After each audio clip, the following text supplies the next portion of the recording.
صلی اللہ علیہ وسلم، صلی اللہ علیہ وسلم۔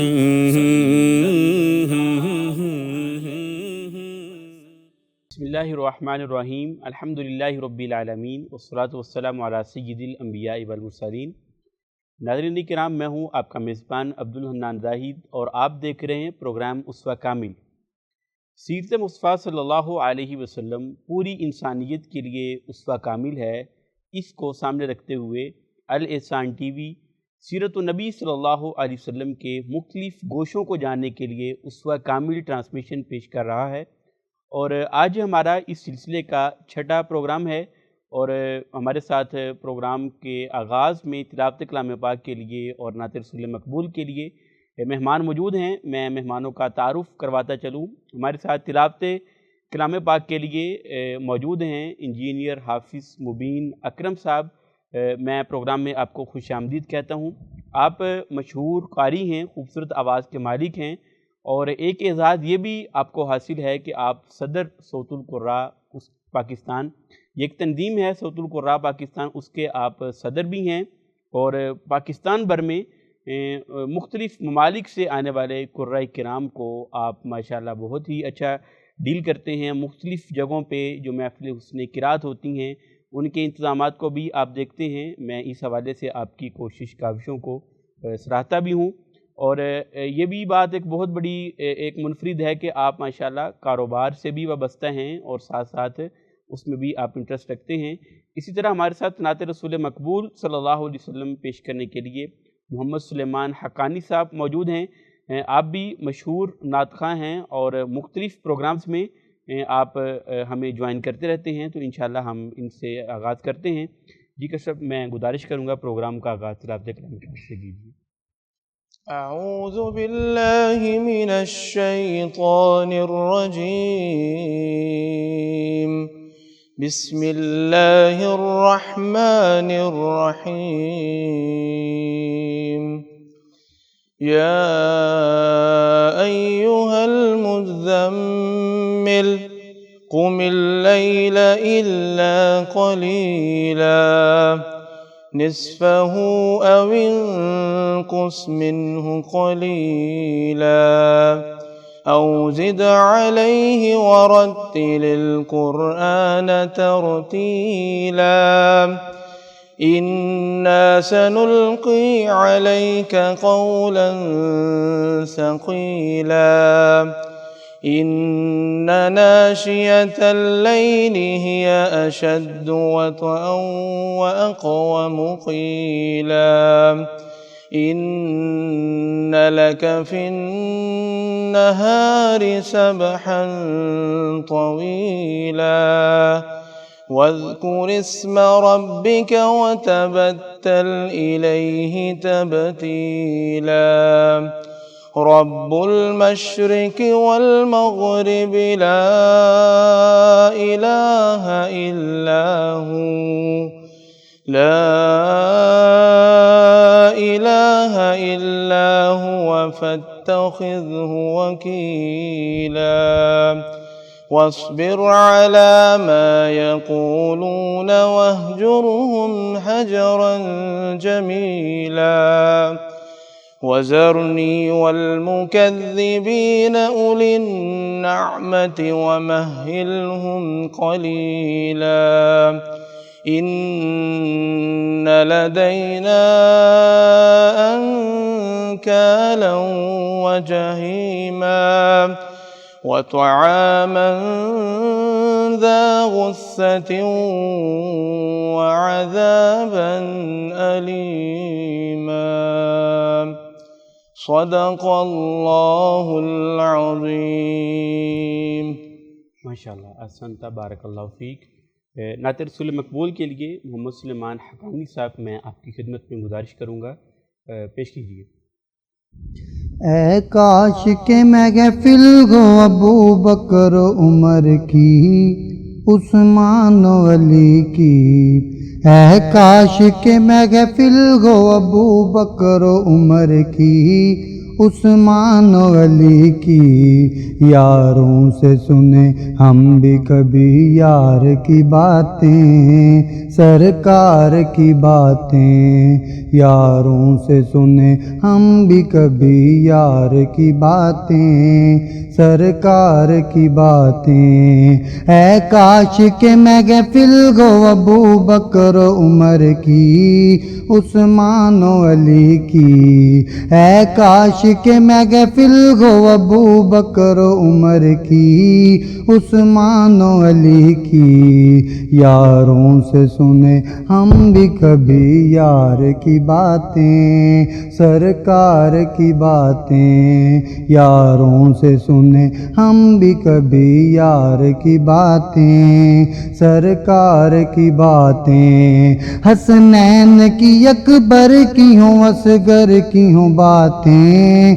زغرا اور علی کی، حسنین کی اکبر کی ہوں، اصغر کی ہوں باتیں، زغرا اور علی کی، ہر رنگ میں ہو سیرت و کردار کی باتیں، ہر رنگ میں ہو سیرت و کردار کی باتیں، سرکار کی باتیں۔ جب بات چلی حسن کی تصویر دکھاؤ، جاگیر دکھاؤ، جب بات چلی حسن کی تصویر دکھاؤ، جاگیر دکھاؤ، یوسف نے بھی کی حسن کے شاہکار کی باتیں، یوسف نے بھی کی حسن کے شاہکار کی باتیں، سرکار کی باتیں۔ آؤ کریں ان کے لب و رخسار کی باتیں، سرکار کی باتیں۔ اے کاش کہ محفل ہو ابو بکر عمر کی، عثمان و علی کی، اے کاش کہ محفل ہو ابو بکر عمر کی، عثمان و علی کی، یاروں سے سنے ہم بھی کبھی یار کی باتیں، سرکار کی باتیں۔ جب ایک نبی ایک ابو بکر تھے تنہا، کیا خوب تھا لمحہ، جب ایک نبی ایک ابو بکر تھے تنہا، کیا خوب تھا لمحہ۔ اللہ کو معلوم ہے وہ غار کی باتیں، اللہ کو معلوم ہے وہ غار کی باتیں، سرکار کی باتیں۔ اللہ کو معلوم ہے وہ غار کی باتیں، سرکار کی باتیں۔ آؤ کریں ان کے لب و رخسار کی باتیں، سرکار کی باتیں۔ آج عبدالحنان بھائی میرا دل چاہتا ہے کہ عظمت قرآن پہ آپ کو ایک کلام جو ہے بڑا زبردست اور مشہور زمانہ کلام، الحمدللہ میں نے یہ جام بھی پڑھا ہے، اللہ پاک نے بڑی عزتوں سے نوازا ہے، تو میرا دل چاہتا ہے کہ آپ کی سماعتوں کے حوالے بھی کروں۔ شاعر کہتا ہے، حسی معاشر دام میدانے، حسی معاشر دام میدانے، فرمیسی رب رحمانے، حسی معاشر دام میدانے، فرمیسی رب رحمانے، قرآن والے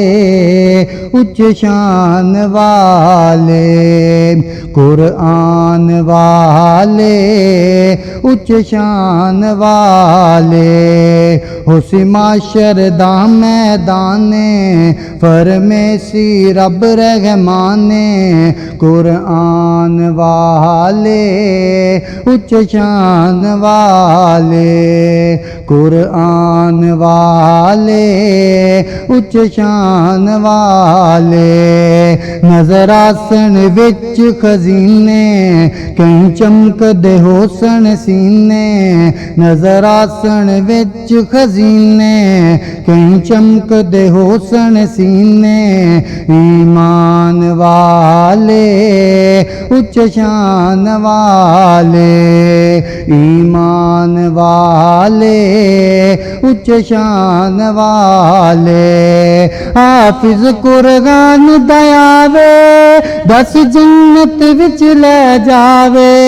حافظ قرآن دیاوے دس جنت وچ لے جاوے، اج حسنو حق ہے غاسل جن مرضی یہ بخشاوے، اج حسنو حق ہے غاسل جن مرضی یہ بخشاوے، ماں باپ بلائے جاسن سن تاج پوائے جاسن، ماں باپ بلائے جاسن سن تاج پوائے جاسن، پہچان والے اچ شان والے، پہچان والے اچ شان والے، اج قرآن تو پڑھدا جا تے منزل چڑھدا جا، قرآن تو پڑھدا جا تے منزل چڑھدا جا، جتے اج تیری وننا سے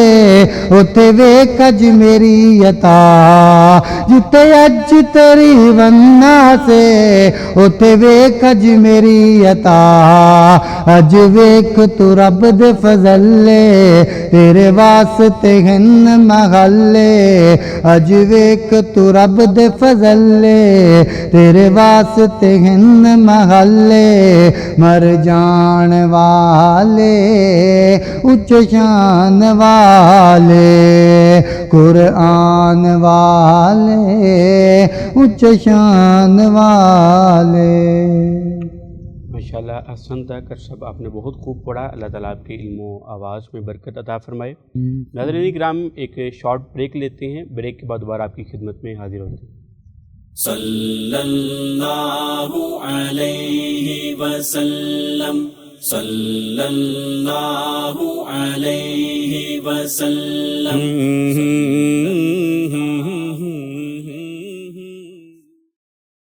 ویلکم بیک ناظرین کرام، آپ دیکھ رہے ہیں پروگرام اسوہ کامل، سیرت مصطفیٰ صلی اللہ علیہ وسلم کے مختلف گوشوں کو جانتے ہوئے۔ آج ہمارا یہ چھٹا پروگرام ہے۔ گزشتہ پروگرامز میں ہم نے سیرت النبی صلی اللہ علیہ وسلم سے جو کچھ سیکھا، اس کا خلاصہ یہ ہے کہ آپ صلی اللہ علیہ وسلم کا خاندانی طور پر تعلق قبیلہ قریش کے ساتھ تھا، جو کہ عرب کا ایک معزز قبیلہ تھا، اور قریش کے قبیلہ قریش کے ایک خاندان بنو ہاشم کے اندر آپ کی ولادت باسعادت ہوئی، اور آپ کے والد گرامی جو عبداللہ تھے وہ آپ کی ولادت سے پہلے ہی وفات پا چکے تھے، اور آپ جب پیدا ہوئے تو 4 سال کے لیے آپ کی پرورش کے لیے آپ کو آپ کی رضائی والدہ جناب سیدہ حلیمہ سعدیہ رضی اللہ تعالیٰ عنہ کے حوالے کیا گیا، اور 4 سال کے بعد پھر آپ اپنی والدہ کے پاس مکہ میں آ گئے۔ 6 سال کی عمر ہوئی تو آپ کی والدہ کا انتقال مدینہ سے سفر میں واپسی کے دوران ہوا ابواء کے مقام پر، اور پھر آپ کی کفالت کا ذمہ آپ کے دادا عبدالمطلب نے لیا۔ ابھی جب آپ کی عمر 8 سال کو ہوئی تو آپ کے دادا عبدالمطلب بھی وفات پا گئے، اور آپ صلی اللہ علیہ وسلم کی کفالت کی ذمہ داری آپ کے چچا ابو طالب نے اٹھائی۔ یہ جو دور ہے آپ صلی اللہ علیہ وسلم یتیم پیدا ہونا، پھر والدہ کا سایہ بھی اٹھ جانا، پھر دادا کا سایہ بھی، اور پھر چچا کے پاس آنا، تو اس صورت میں آپ صلی اللہ علیہ وسلم کی کوشش رہتی تھی کہ ہم اپنے طور پر بھی اپنا کچھ نہ کچھ گزرانے بسر ہو۔ اسی کو سامنے رکھتے ہوئے آپ کا سفر شام کی طرف ہوا، اپنے چچا کے ساتھ ایک تجارتی قافلے کے ساتھ آپ گئے۔ راستے میں بحیرہ راہب والا واقعہ پیش آیا جو کہ تفصیل سے ہم بیان کر چکے، اور اس پادری نے ہی آپ صلی اللہ علیہ وسلم کی جو نبوت کی کچھ نشانیاں بیان کیں اور کہا کہ یہ بچہ بہت عظیم ہونے والا ہے، اور میں یہ سمجھتا ہوں کہ اس کو وہاں پہ لوگ نقصان پہنچائیں گے تو اس کو واپس مکے بھیج دیا جائے۔ یہ آپ صلی اللہ علیہ وسلم کا بچپن سے لڑکپن کا دور تھا، اور پھر اسی جوانی میں 2 اہم واقعات کی طرف ہم نے اشارہ کیا۔ ایک ہے حلف الفضول، جس میں آپ صلی اللہ علیہ وسلم کی شرکت ہوئی، ایک ایگریمنٹ عرب قبائل کے درمیان کیا گیا کہ ہم اگر کسی کے ساتھ ظلم ہوتا ہے تو ہم مل کر اس کے ظلم کی وصولی لے کر دیں گے۔ اور اسی طرح آپ صلی اللہ علیہ وسلم نے ایک بہت بڑا اہم فیصلہ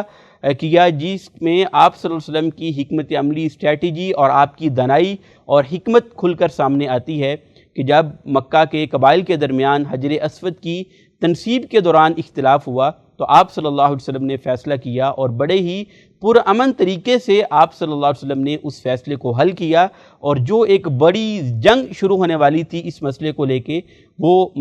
جنگ جو ہے اپنے تئیں رک گئی، تھم گئی۔ اور اس کے بعد چلتے آپ صلی اللہ علیہ وسلم کا جوانی کا دور کے مختلف برائیاں معاشرے میں موجود ہیں، مختلف قسم کے مظالم، ہر قسم کا گناہ، ہر قسم کی چیز موجود ہے۔ اس کے باوجود آپ صلی اللہ علیہ وسلم کا روشن جوانی والا دور اور آپ کا روشن کردار جس کے آپ کے لوگ جو ہیں وہ گواہ تھے۔ اور اسی صورت میں آپ صلی اللہ علیہ وسلم نے غار حرا میں کچھ اپنا وقت بتانا شروع کیا، سیدہ خدیجہ کے ساتھ شادی ہوئی، ان کا جو ہے سیدہ خدیجہ کے شادی سے بعد آپ غار حرا میں تشریف لے جاتے اور پھر آپ پر وحی کا نزول ہوا۔ پہلی وحی اللہ تعالیٰ نے حضرت جبرائیل علیہ السلام کے ذریعے آپ پر اتاری اور آپ اس وحی کے نازل ہونے کے بعد گھر پریشانی کی صورت میں آئے، اور آپ کی جو زوجہ ماجدہ ہیں جناب سیدہ خدیجہ رضی اللہ تعالیٰ عنہ، انہوں نے آپ کو تسلی دی، حوصلہ دیا اور آپ کو اپنے ورقہ بن نوفل جو ان کے عزیز تھے اس کے پاس لے گئے، انہوں نے بھی آپ کی نبوت کی نشانیاں بیان کی اور نبوت کو تسلیم کیا۔ تو یہ سارا جو سیرت کا مختلف حصے اور گوشے ہم تاریخی طور پر ان کو جان چکے ہیں، اور اس میں ہمارے لیے کیا سبق ملتا ہے یہ بھی ہم جان چکے ہیں۔ آج کے پروگرام میں ہم جس ٹاپک پر بات کریں گے وہ ہے ہجرت حبشہ اور سفر طائف۔ یہ دو اہم واقعات ہیں جو مکہ کے دور میں آپ صلی اللہ علیہ وسلم کی سیرت میں بڑے ہی ہائی لائٹ ہیں۔ انشاءاللہ ہم اس پر بات کریں گے، اور اس پر بات کرنے کے لیے ہمارے ساتھ اسٹوڈیو میں مہمان موجود ہیں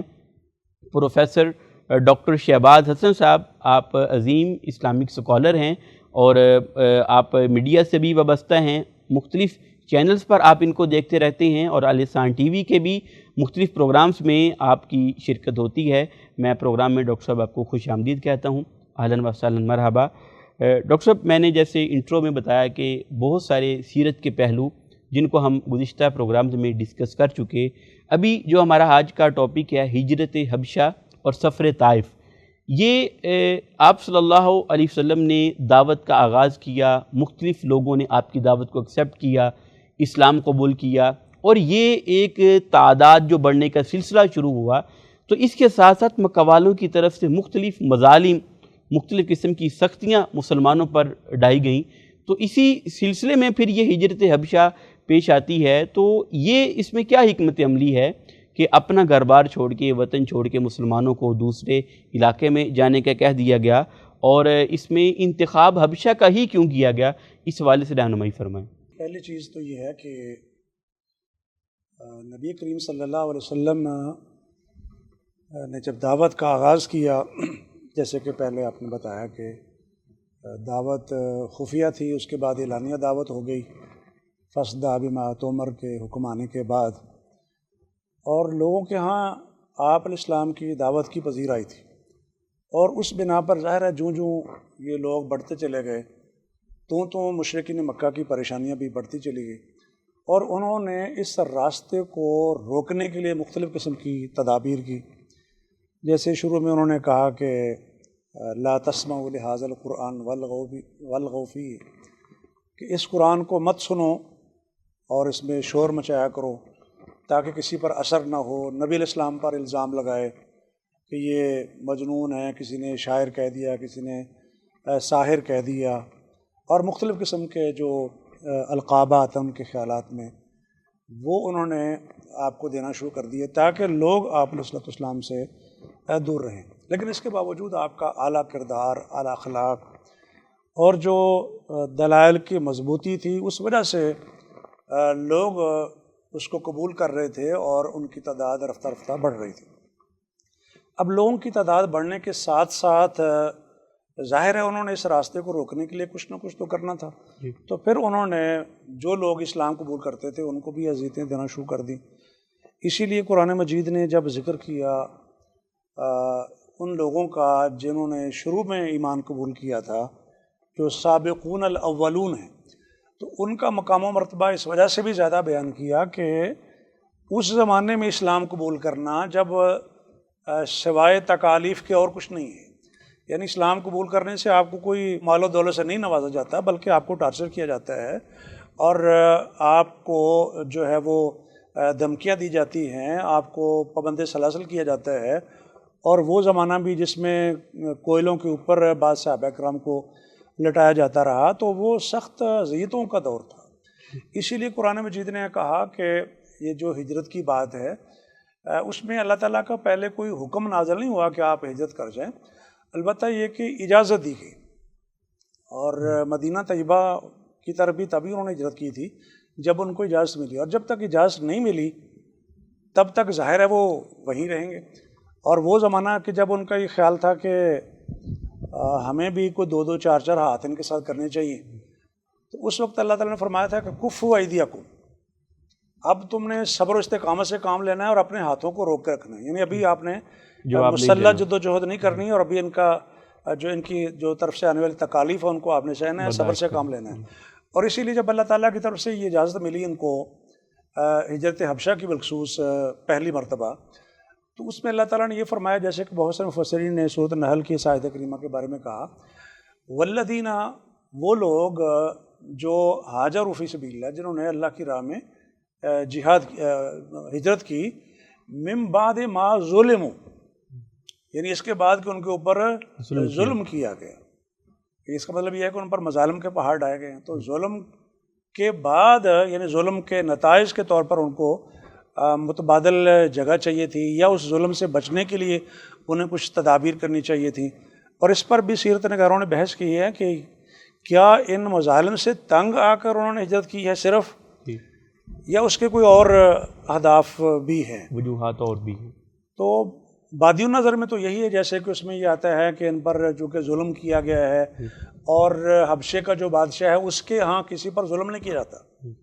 یعنی وہاں کسی کو کسی پر ظلم کرنے کی اجازت نہیں ہے، اس کا مطلب یہ کہ یہ لوگ وہاں جائیں گے تو ان پر کوئی ظلم نہیں کر سکتا۔ اور ایک اور چیز بھی بعض سیرت نگاروں نے ذکر کی ہے کہ نبی علیہ السلام حبشہ کے ساتھ مانوس بھی تھی، ٹھیک ہے، کیونکہ حضرت ام ایمن جو آپ کی داعیہ ہیں ان سے آپ حبشہ کا ذکر، جو کہ وہ حبشہ میں سے تھیں، تو حبشہ کا ذکر آپ ان سے سنتے رہتے تھے، اور وہاں کے بادشاہوں کے بارے میں، وہاں کے حالات کے بارے میں، تو نبی علیہ السلام کو لگا کہ یہ واحد جگہ ہے جہاں پر مسلمانوں کو امن اور سکون مل سکتا ہے، چونکہ ہجرت کا مقصد یہ ہے کہ جب آپ کو آپ کے دین پر عمل نہیں کرنے دیا جا رہا، اللہ کی بندگی کرنے کی آپ کو اجازت نہیں ہے، آپ اپنے دین اور ایمان پر قائم نہیں رہ سکتے ہیں، اور اس دین اور ایمان سے آپ کو دور کرنے کے لیے مظالم کے پہاڑ توڑے جا رہے ہیں، تو آپ نے اپنے دین کو بچانا ہے، ایمان کی حفاظت کرنی ہے، اللہ کی بندگی بھی کرنی ہے۔ اس لیے فرمایا کہ ان ارضی واسعہ، میری زمین بڑی وسیع ہے، فَإِيَّايَ فَاعْبُدُونِ، میری ہی عبادت کرنا۔ یہ ہجرت کی فلسفی کے حوالے سے ایک بات جو وہ کہے گی، تو وہاں یہ کہا گیا کہ ظلم کرنے کے بعد ان کو اس بات کی اجازت ملی، اور کہا کہ اللہ کی زمین بہت وسیع ہے، اور یہ بھی کہا کہ وہ اللہ تعالیٰ پر بھروسہ کرتے ہیں اور صبر سے کام لیتے ہیں، صبروا وعلی ربہم یتوکلون، اور اس میں تفصیلات بھی ہیں کچھ اس سیاق و سباق میں بھی، لیکن اس تفصیل میں ہم نہیں جاتے ہیں۔ مقصد یہ ہے کہ ایک تو یہ ہے کہ ان پر ظلم کیے جا رہے ہیں، دوسرا یہ ہے کہ انہوں نے اپنے ایمان کی حفاظت کرنی ہے، تیسرا یہ ہے کہ انہوں نے اللہ کی بندگی کرنی ہے، اس سے یہ رک نہیں سکتے ہیں، مومن ہونے کا ثبوت دینا ہے۔ اور پھر یہ ایک چیز جو میں نے پہلے اشارہ کیا وہ یہ کہ بعض سیرت نگاروں کا خیال ہے کہ ایک یعنی جب یہاں پذیرائی زیادہ نہیں ہو رہی یا مظالم کے ساتھ ان کو روکا جا رہا ہے، تو کوئی ایسی جگہ ہونی چاہیے جہاں ماحول جو ہے وہ سازگار ہو، یہاں اسلامی دعوت پھیل سکتی ہو۔ تو اس پر بھی بہت سارے سیرت نگاروں نے بحث کی ہے، اس کے دلائل وغیرہ بھی ذکر کیے ہیں۔ خیر ہمارا وقت محدود ہوتا ہے، ان دلائل کی طرف تو ہم نہیں جا سکتے ہیں، لیکن یہ بھی باہر کا ایک پہلو ہے۔ اور اس کی جو وضاحت ہے وہ یہ ہے کہ دوسری ہجرت حبشہ جب ہوئی، جو پہلی کا ہم ذکر کر، اس کے بعد دوسری ہجرت حبشہ ہوئی ہے، تو مسلمانوں نے اس میں کوئی کمپرومائز نہیں کیا۔ انہوں نے یہ نہیں کہا کہ عیسائی بادشاہ ہے تو ہم ان کو خوش کرنے کے لیے کوئی ایسی چیزیں بیان کریں جس سے یہ پادری خوش ہو جائیں، یا جو حبشہ کا بادشاہ ہے اشہما وہ خوش ہو جائے، ہم ایسی کوئی گفتگو کریں۔ انہوں نے کوئی کمپرومائز نہیں کیا، جو اپنا عقیدہ تھا وہ دو ٹوک بیان کیا، اور ان کو واپس لانے کے لیے بھی تدابیر کی گئیں۔ پیچھے سے 2 بندے بھی پہنچ گئے کہ ان کو ہمارے حوالے کیا جائے، اور ان کو بدزن کرنے کے لیے، یعنی ان سے بدزن کرنے کے لیے بادشاہ کے سامنے الٹی سیدھی باتیں بھی ان لوگوں نے کی ہیں. اس کے باوجود بادشاہ سمجھدار تھے کہ میں ان سے پہلے ان کا موقف لیتا ہوں. تو اس میں بنیادی چیز جو ہے یہ کہ پہلی ہجرت حبشہ میں جس میں کوئی 14-15 لوگ تھے، یعنی 10 کے قریب مرد تھے اور 4-5 خواتین تھیں جو اس میں شامل تھیں، اور کچھ بڑے نام بھی اس میں شامل ہیں، مشہور صحابہ کرام کے بھی. ایک اور چیز بھی بعض اہل علم ذکر کرتے ہیں کہ صرف ان لوگوں نے ہجرت نہیں کی جن پر ظلم ہوتا تھا، یعنی جن پر زیادہ ظلم ہوتا تھا، خاص کر وہ جو خدام قسم کے یا غلام قسم کے لوگ تھے، تو اس ہجرت میں تو ان کا کسی کا ذکر نہیں ملتا. یہاں تو وہ قریش کے کچھ لوگ ہیں، بنو ہاشم کے بھی بعض افراد ہیں، تو وہ تو چونکہ ایک مضبوط ظاہرہ وہ قبیلہ ہے، اور پھر وہ شیب ابی طالب کے اندر بھی ان لوگوں نے ایمان نہ لانے کے باوجود بھی بنو ہاشم نے ان کا ساتھ دیا ہے. تو اس کے باوجود اگر وہ لوگ بھی ہجرت حبشہ کر رہے ہیں تو اس کا مطلب یہ ہے کہ اس میں ایک دوسرا مقصد بھی اگر جو اس وقت ہائی لائٹ نہیں ہوا کہ کسی اور جگہ پر بھی جہاں پر زمین جو ہے وہ زرخیز ہو، اس دعوت کو پھیلایا جائے. اور خاص کر جب طائف کی بات ہم کریں گے تو وہاں یہی مقصد تھا کہ یہاں اگر یہ نہیں مان رہے ہیں تو میں پھر دائیں بائیں کچھ مراکز دیکھتا ہوں، شاید وہ لوگ مان جائیں، فلاں لوگ جو ہے مان جائیں. تو خیر پہلی نظر نبی علیہ السلام کی حبشہ کی طرف پڑی کہ اس طرف ان لوگوں کو اجازت دی جانی چاہیے، اور پہلی ہجرت حبشہ پھر اس طریقے سے ہوئی. یعنی مقاصد پیچھے یہ ہے، ادھر سے ماحول سازگار ہے، بندہ بھی وہ رجل صالح کے لفظ نبی علیہ السلام نے اسامہ کے لیے استعمال کیے، اور یہ کہ اس کے ہاں ظلم نہیں ہوتا اور اس قسم کا وہ آدمی ہے. تو ان حالات کی وجہ سے جو آپ نے کہا کہ آخر حبشہ ہی کیوں ہے، تو باقی کوئی دائیں بائیں آپ کو ایسی چیز نظر نہیں آئی یا ایسا کوئی بادشاہ نظر نہیں آیا جہاں ایسی صورتحال ہو. اگرچہ یہ بھی کوئی مسلمانوں کی سلطنت نہیں ہے، لیکن یہ ضروری نہیں ہے کہ مسلمانوں کی سلطنت ہو. یہاں تو ان کے اوپر ظلم ہو رہا ہے، تو اپنے اوپر ظلم کو روکنے کے لیے کوئی بھی مناسب جگہ جو ان کو ملتی ہے تو ان کو جانے میں کوئی حرج نہیں ہے، جہاں وہ خالص اللہ کی بندگی کر سکیں اور اپنے ایمان کا برملا اظہار کر سکیں. ہمیں اسٹوڈیو میں جوائن کیا ہے ڈاکٹر عبید الرحمن شفیق صاحب. آپ اسلامک اسکالر ہیں، فاضل مدینہ یونیورسٹی ہیں، اور میڈیا پر دعوت دین کے حوالے سے مختلف انداز میں کام کر رہے ہیں. میں پروگرام میں خوش آمدید کہتا ہوں. السلام علیکم ورحمۃ اللہ وبرکاتہ. وعلیکم السلام. آپ ڈاکٹر صاحب کیسے ہیں؟ خیریت سے ہیں؟ الحمدللہ. میں پروگرام میں خوش آمدید کہتا ہوں آپ کو. بات ہو رہی تھی ہجرت حبشہ کے حوالے سے، ایک مسلمان مکہ سے مائیگریٹ کر کے حبشہ کی طرف کے. ڈاکٹر صاحب نے وضاحت کی کہ یہ کس کانٹیکس میں تھی ہجرت، کیوں مکہ چھوڑ کے حبشہ جانا پڑا. میں بطور اسوہ کہ آپ صلی اللہ علیہ وسلم کی سیرت سے جب ہم ہجرت حبشہ کو دیکھتے ہیں تو اس حدیث کے کانٹیکس میں کہ من کانت ہجرتہ الی اللہ ورسولہ فہجرتہ الی اللہ ورسولہ، اس کانٹیکس میں کہ آپ کسی بھی چیز کے اندر اللہ کے لیے اور اللہ کے رسول کے لیے کوئی ڈیسیزن لیتے ہیں تو اس میں ہمارے لیے کیا اسوہ ملتا ہے اور اس کی کیا برکات حاصل ہوتی ہیں. ہجرت حبشہ کو سامنے رکھتے ہوئے ہمیں کیا سبق ملتا ہے؟ بہت شکریہ اولاً آپ کا، احسان ٹی وی کی پوری ٹیم کا، کہ انہوں نے پروگرام میں مدعو کیا. بنیادی طور پر ہجرت حجر سے ہے، اور حجر ترک کرنے کو کہتے ہیں، چھوڑنے کو کہتے ہیں. جو حدیث آپ نے ذکر فرمائی فمن کانت ہجرتہ الی اللہ ورسولہ فہجرتہ الی اللہ ورسولہ، اسی طرح ایک اور حدیث میں آپ نے فرمایا المہاجر من ہاجر ما نہی اللہ عنہ. تو اصل بنیادی طور پر ہجرت کو 2 حصوں میں تقسیم کیا جاتا ہے، یہ 2 اس کی قسمیں کی جاتی ہیں. پہلی ہجرت تو ایک عملی ہجرت ہوتی ہے، جب آپ کسی ایک جگہ پر آپ کا رہنا تنگ ہو جاتا ہے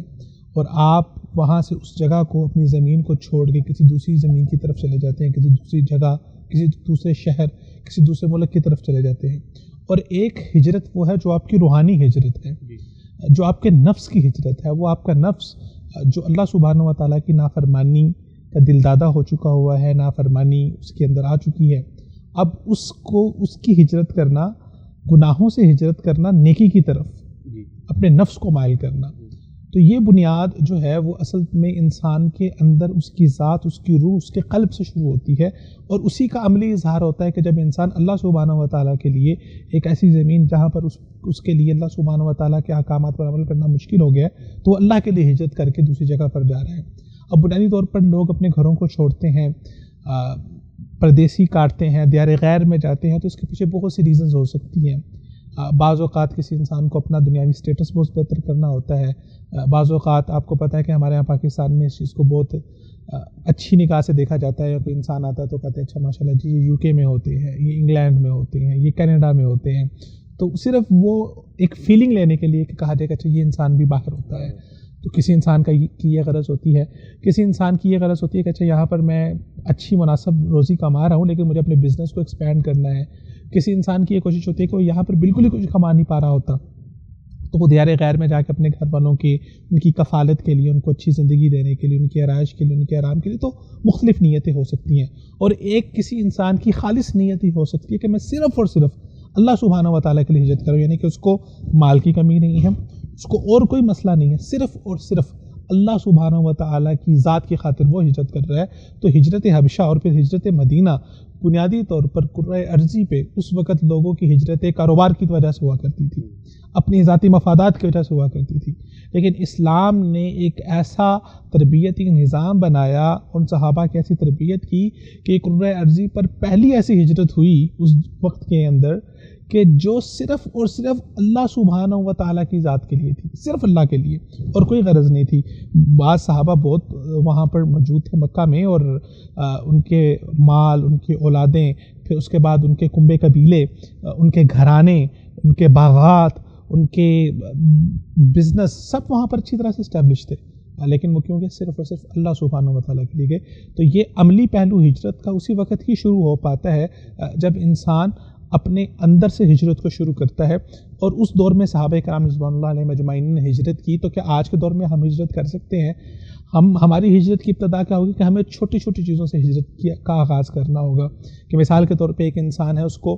جھوٹ بولنے کی عادت ہے، تو وہ اپنے آپ کو ان صحابہ کے ساتھ ملاتے ہوئے کہ میں ان کی طرح تو رسول اللہ کے ساتھ ہجرت تو نہیں کر سکا، لیکن میں کم از کم آپ کے اسوہ پہ چلتے ہوئے اس گناہ سے ہجرت کر کے سچائی کے رستے پہ آ سکتا ہوں. کسی کو سگریٹ پینے کا مسئلہ ہے، وہ سگریٹ پیتا ہے تو وہ سگریٹ پینے سے ہجرت کر سکتا ہے. کوئی نماز نہیں پڑھتا تو نماز نہ پڑھنے کے رستے کو چھوڑ کر نماز پڑھنے کے رستے پہ آ سکتا ہے اور اس کو اپنی زندگی میں اپنا سکتا ہے. اور بے شمار معصیتوں کے اندر لوگ مبتلا ہوتے ہیں. تو کسی بھی ایک اسپیسیفک برائی کو یا ایک کسی کمی کو یا کسی گناہ کو یا کسی معصیت کو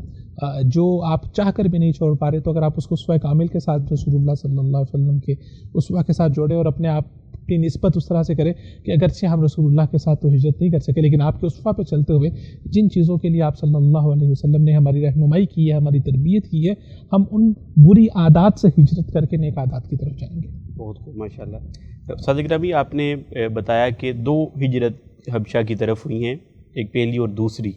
کیا بنیادی فرق ہے دونوں میں؟ پہلی ہجرت میں کتنے لوگ تھے اور یہ کب ہوئی، اور دوسری ہجرت حبشہ اس پہ کتنے لوگ تھے اور یہ کب ہوئی؟ یہ دونوں میں کیا فرق ہے؟ پہلی جو ہجرت ہوئی اس کے حوالے سے ہم ذکر کر رہے تھے، اس میں کوئی 14-15 لوگ تھے. تو اصل میں ہوا یہ کہ یہ لوگ وہاں گئے اور اس کے بعد کچھ حالات بعد میں چینج ہوئے. ٹھیک ہے. یا ان تک جو اطلاعات تھیں وہ یہ کہ حالات بدل گئے ہیں، یعنی وہ والے حالات نہیں رہے ہیں کہ اب ہم اگر مکہ مکرمہ واپس جاتے ہیں تو ہمارے اوپر مظالم ہوں گے یا ہمیں اللہ کی بندگی نہیں کرنے دی جائے گی. تو ان وجوہات کی بنا پر یہ لوگ واپس آ گئے. اس میں وجہ پیچھے جو وجہ بنی ہے، چونکہ یہ 5 سن نبوت کی بات ہے اور 6 کے اندر حضرت عمر رضی اللہ تعالیٰ عنہ مسلمان ہوئے ہیں، حضرت سیدنا حمزہ مسلمان ہوئے ہیں رضی اللہ عنہما. تو یہ جو بڑی شخصیات تھیں، ایک تو آپ کے خاندان کی، آپ کے تایا ہیں، ہم چچا کا لفظ بولتے ہیں ویسے ہمارے ہاں، لیکن یہ کہ حضرت حمزہ اور اس طریقے سے حضرت ابو طالب وہ بھی آپ کے تایا تھے. تو یہ آپ کے خاندان کے لوگ، اور پھر حضرت عمر رضی اللہ تعالیٰ عنہ جب مسلمان ہوئے تو اس کے بعد پھر انہیں یہ مسئلہ نہیں تھا کہ وہ بیت اللہ میں جا کے عبادت نہیں کر سکتے. اس وقت یہ کہ آپ وہ بیت اللہ میں جا کے اپنے گھروں سے نکلیں، بیت اللہ میں جا کے وہ جیسے چاہیں بندگی کر سکتے ہیں. اگرچہ دباؤ تھا، مشکلات تھیں، ساری چیزیں تھیں، لیکن یہ مسئلہ نہیں تھا کہ وہ ان کو کوئی عبادت سے روک سکتا ہے. تو حضرت عمر، اور اسی لیے حضرت عبداللہ بن مسعود رضی اللہ عنہ فرمایا کرتے تھے کہ ما زلنا اعزۃ منذ اسلم عمر. جب سے حضرت عمر نے اسلام قبول کیا ہے تب سے لے کر اب تک ہم قوت اور طاقت کے اندر ہیں. یہ اعزہ عزیز کی جمع ہے، یعنی طاقتور رہے ہم. تو وہ چونکہ، اور پھر نبی علیہ السلام کی دعا بھی یہی تھی کہ اعز الاسلام، اللہ اسلام کو مضبوط کر دے، قوت عطا فرما عمر کے ذریعے سے. تو اس وجہ سے پھر انہوں نے سوچا کہ اب اس طرح کے لوگ مسلمان ہو گئے ہیں، اور اب جیسے ایک واقعہ بھی آتا ہے کہ ابو جہل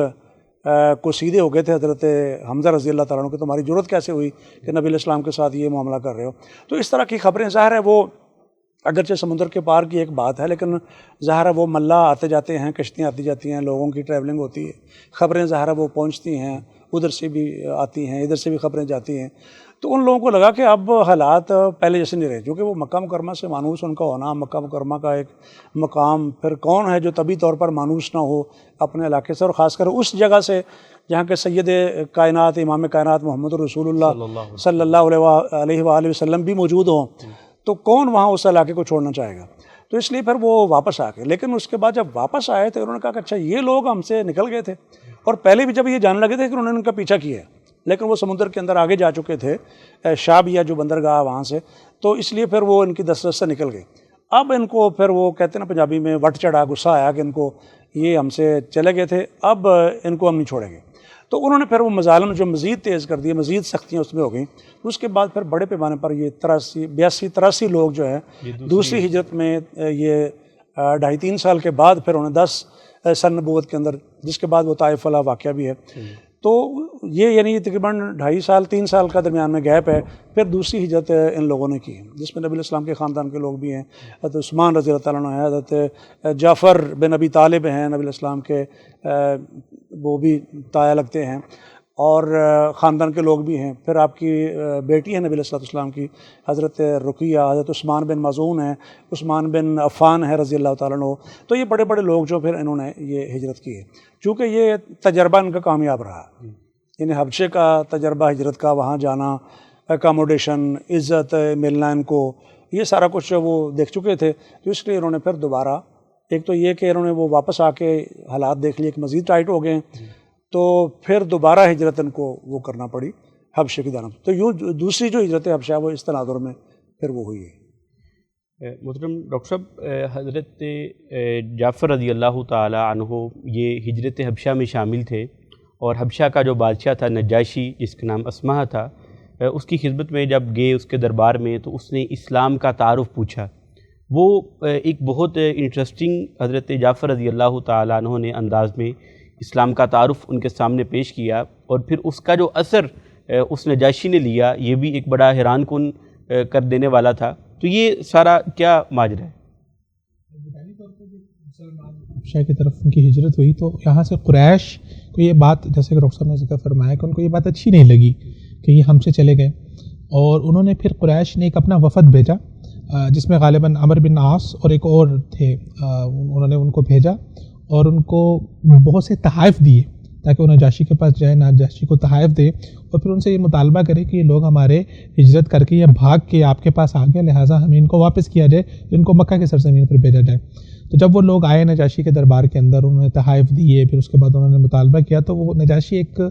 اچھا بادشاہ تھا، اور اس کے بارے میں جو اس کی تعریف ہے وہ بہت سے لوگوں نے سنی تھی، اس لیے مسلمانوں نے حبشہ کی ہجرت کا جو ہے وہ قصد کیا تھا. اور وہاں پر بنیادی طور پر نجاشی جو ہے وہ عیسائی تھا، اور اسی طرح سے وہاں پر زیادہ تر کثرت جو ہے وہ عیسائیوں کی تھی. تو قریش کے لوگوں کو یہ غالب گمان تھا کہ جب ہم جائیں گے، کیونکہ یہ بھی حضرت عیسیٰ علیہ السلام کو اس طرح سے نہیں مانتے جس طرح سے عیسائی مانتے ہیں، تو ہمیں یہ واپس مل جائیں گے. تو نجاشی نے کہا کہ میں اس وقت تک تمام لوگوں کو واپس نہیں کروں گا جب تک میں ان کی بات نہ سن لوں. تو اس پر پھر تمام مسلمانوں نے آپس میں مشاورت کی، اور مشاورت کے بعد حضرت جعفر رضی اللہ تعالیٰ عنہ، جو کہ حضرت علی رضی اللہ تعالیٰ عنہ کے بھائی ہیں، ان کو اپنا نمائندہ مقرر کیا، اور پھر حضرت جعفر جو ہے وہ نجاشی کے دربار میں گئے. تو جب وہاں پر جو کفار مکہ اور قریش مکہ کا جو وفد تھا، انہوں نے کہا انہوں نے تو اپنے آبا و اجداد کے دین کو چھوڑ دیا ہے. تو حضرت جعفر سے جب نجاشی نے پوچھا کہ کیا تم نے اپنے باپ دادا کے دین کو چھوڑ دیا ہے، تو حضرت جعفر رضی اللہ تعالیٰ عنہ نے بہت اچھے طریقے سے وہاں پر جو اپنے جاہلیت کے ایام اور دن تھے ان کا تذکرہ فرمایا. کہنے لگے ہم وہ لوگ تھے جو بیٹیوں کو زندہ درگور کرتے تھے، ہم وہ لوگ تھے جو دوسروں کا حق مار لیتے تھے، ہم وہ لوگ تھے جو یہاں تک کہ مردار تک کھا لیتے تھے. تو اسلام آیا، رسول اللہ صلی اللہ علیہ وسلم آئے، اور رسول اللہ صلی اللہ علیہ وسلم نے آ کے ہمیں رہنے کا ڈھنگ سکھایا، ہمیں جینے کا سلیقہ سکھایا، ہمیں ایک اللہ کی عبادت کے نیچے جمع کیا، اور ایک اللہ کے سامنے جھکنے کا جو ہے وہ ہمیں حکم دیا. تو یہ بات سن کے نجاشی جو ہے وہ اسلام کے بارے میں اور اس نے جاننا چاہا. تو پھر اس نے کہا کہ مجھے مزید بتاؤ اسلام کے بارے میں. تو اس وقت حضرت جعفر رضی اللہ تعالیٰ عنہ نے سورۃ مریم کی جو پہلی آیات ہے ان کا جو ہے وہ ان کی تلاوت کی. جب سورۃ مریم کی تلاوت کی وہ نجاشی نے سنا، اس کے درباریوں نے سنا، اور وہ قرآن مجید کا جو اسلوب ہے وہ سن کے نجاشی کی بھی آنکھوں سے آنسو آ گئے، اور وہاں پہ جو موجود دوسرے لوگ تھے ان کے آنکھوں سے بھی آنسو آ گئے. اور وہ جب کفار کے اس نے وفد نے دیکھا کہ اب بات ہمارے ہاتھ سے نکل رہی ہے تو انہوں نے کہا یہاں پر ایک پینترا کھیلا جائے، اور نجاشی کو کہا کہ آپ ذرا ان سے پوچھیں کہ یہ آپ کے سامنے سورۃ مریم کی تلاوت تو کر رہے ہیں، تو ان سے پوچھیں ذرا حضرت عیسیٰ علیہ السلام کے بارے میں ان کا کیا عقیدہ ہے، جو آپ عقیدہ رکھتے ہیں ان کا یہ عقیدہ نہیں ہے. تو جب نجاشی نے حضرت جعفر رضی اللہ تعالیٰ عنہ سے پوچھا کہ بتائیے آپ کا حضرت عیسیٰ علیہ السلام کے بارے میں کیا عقیدہ ہے، تو انہوں نے فرمایا کہ ہمارا وہی عقیدہ ہے جو ہمیں ہمارے پیارے نبی محمد رسول اللہ صلی اللہ علیہ وسلم نے فرمایا کہ وہ اللہ کے بندے ہیں، وہ اللہ کا کلمہ ہے، القاہا الی مریم وروح من، کہ اللہ سبحانہ و تعالیٰ نے وہ اپنا کلمہ حضرت مریم علیہ السلام کی طرف القاء کیا، وروح من. تو اس وقت نجاشی کہنے لگا کہ خدا کی قسم جو تمہارے نبی نے حضرت عیسیٰ علیہ السلام کے بارے میں بتایا وہ بالکل حق اور سچ بتایا ہے. اور اس بنیاد پر پھر نجاشی نے وہاں پر جو مسلمان تھے ان کو نہ صرف اپنے پاس رہنے کی اجازت دی بلکہ ان کو پناہ بھی دی. اور اسی طرح پھر جو قریش کا جو وفد تھا جو اپنی امید لے کر آیا تھا کہ ہم ان کو ساتھ واپس لے کے جائیں گے، اور جس طرح پہلے ان پر ظلم ڈھا کے مجبوراً ہم ان کو اسلام سے پھیر کے کفر کی طرف لے کے جا رہے تھے، تو وہ ان کو شرمندگی کا سامنا کرنا پڑا، اور اس طرح سے وہ پھر نجاشی کے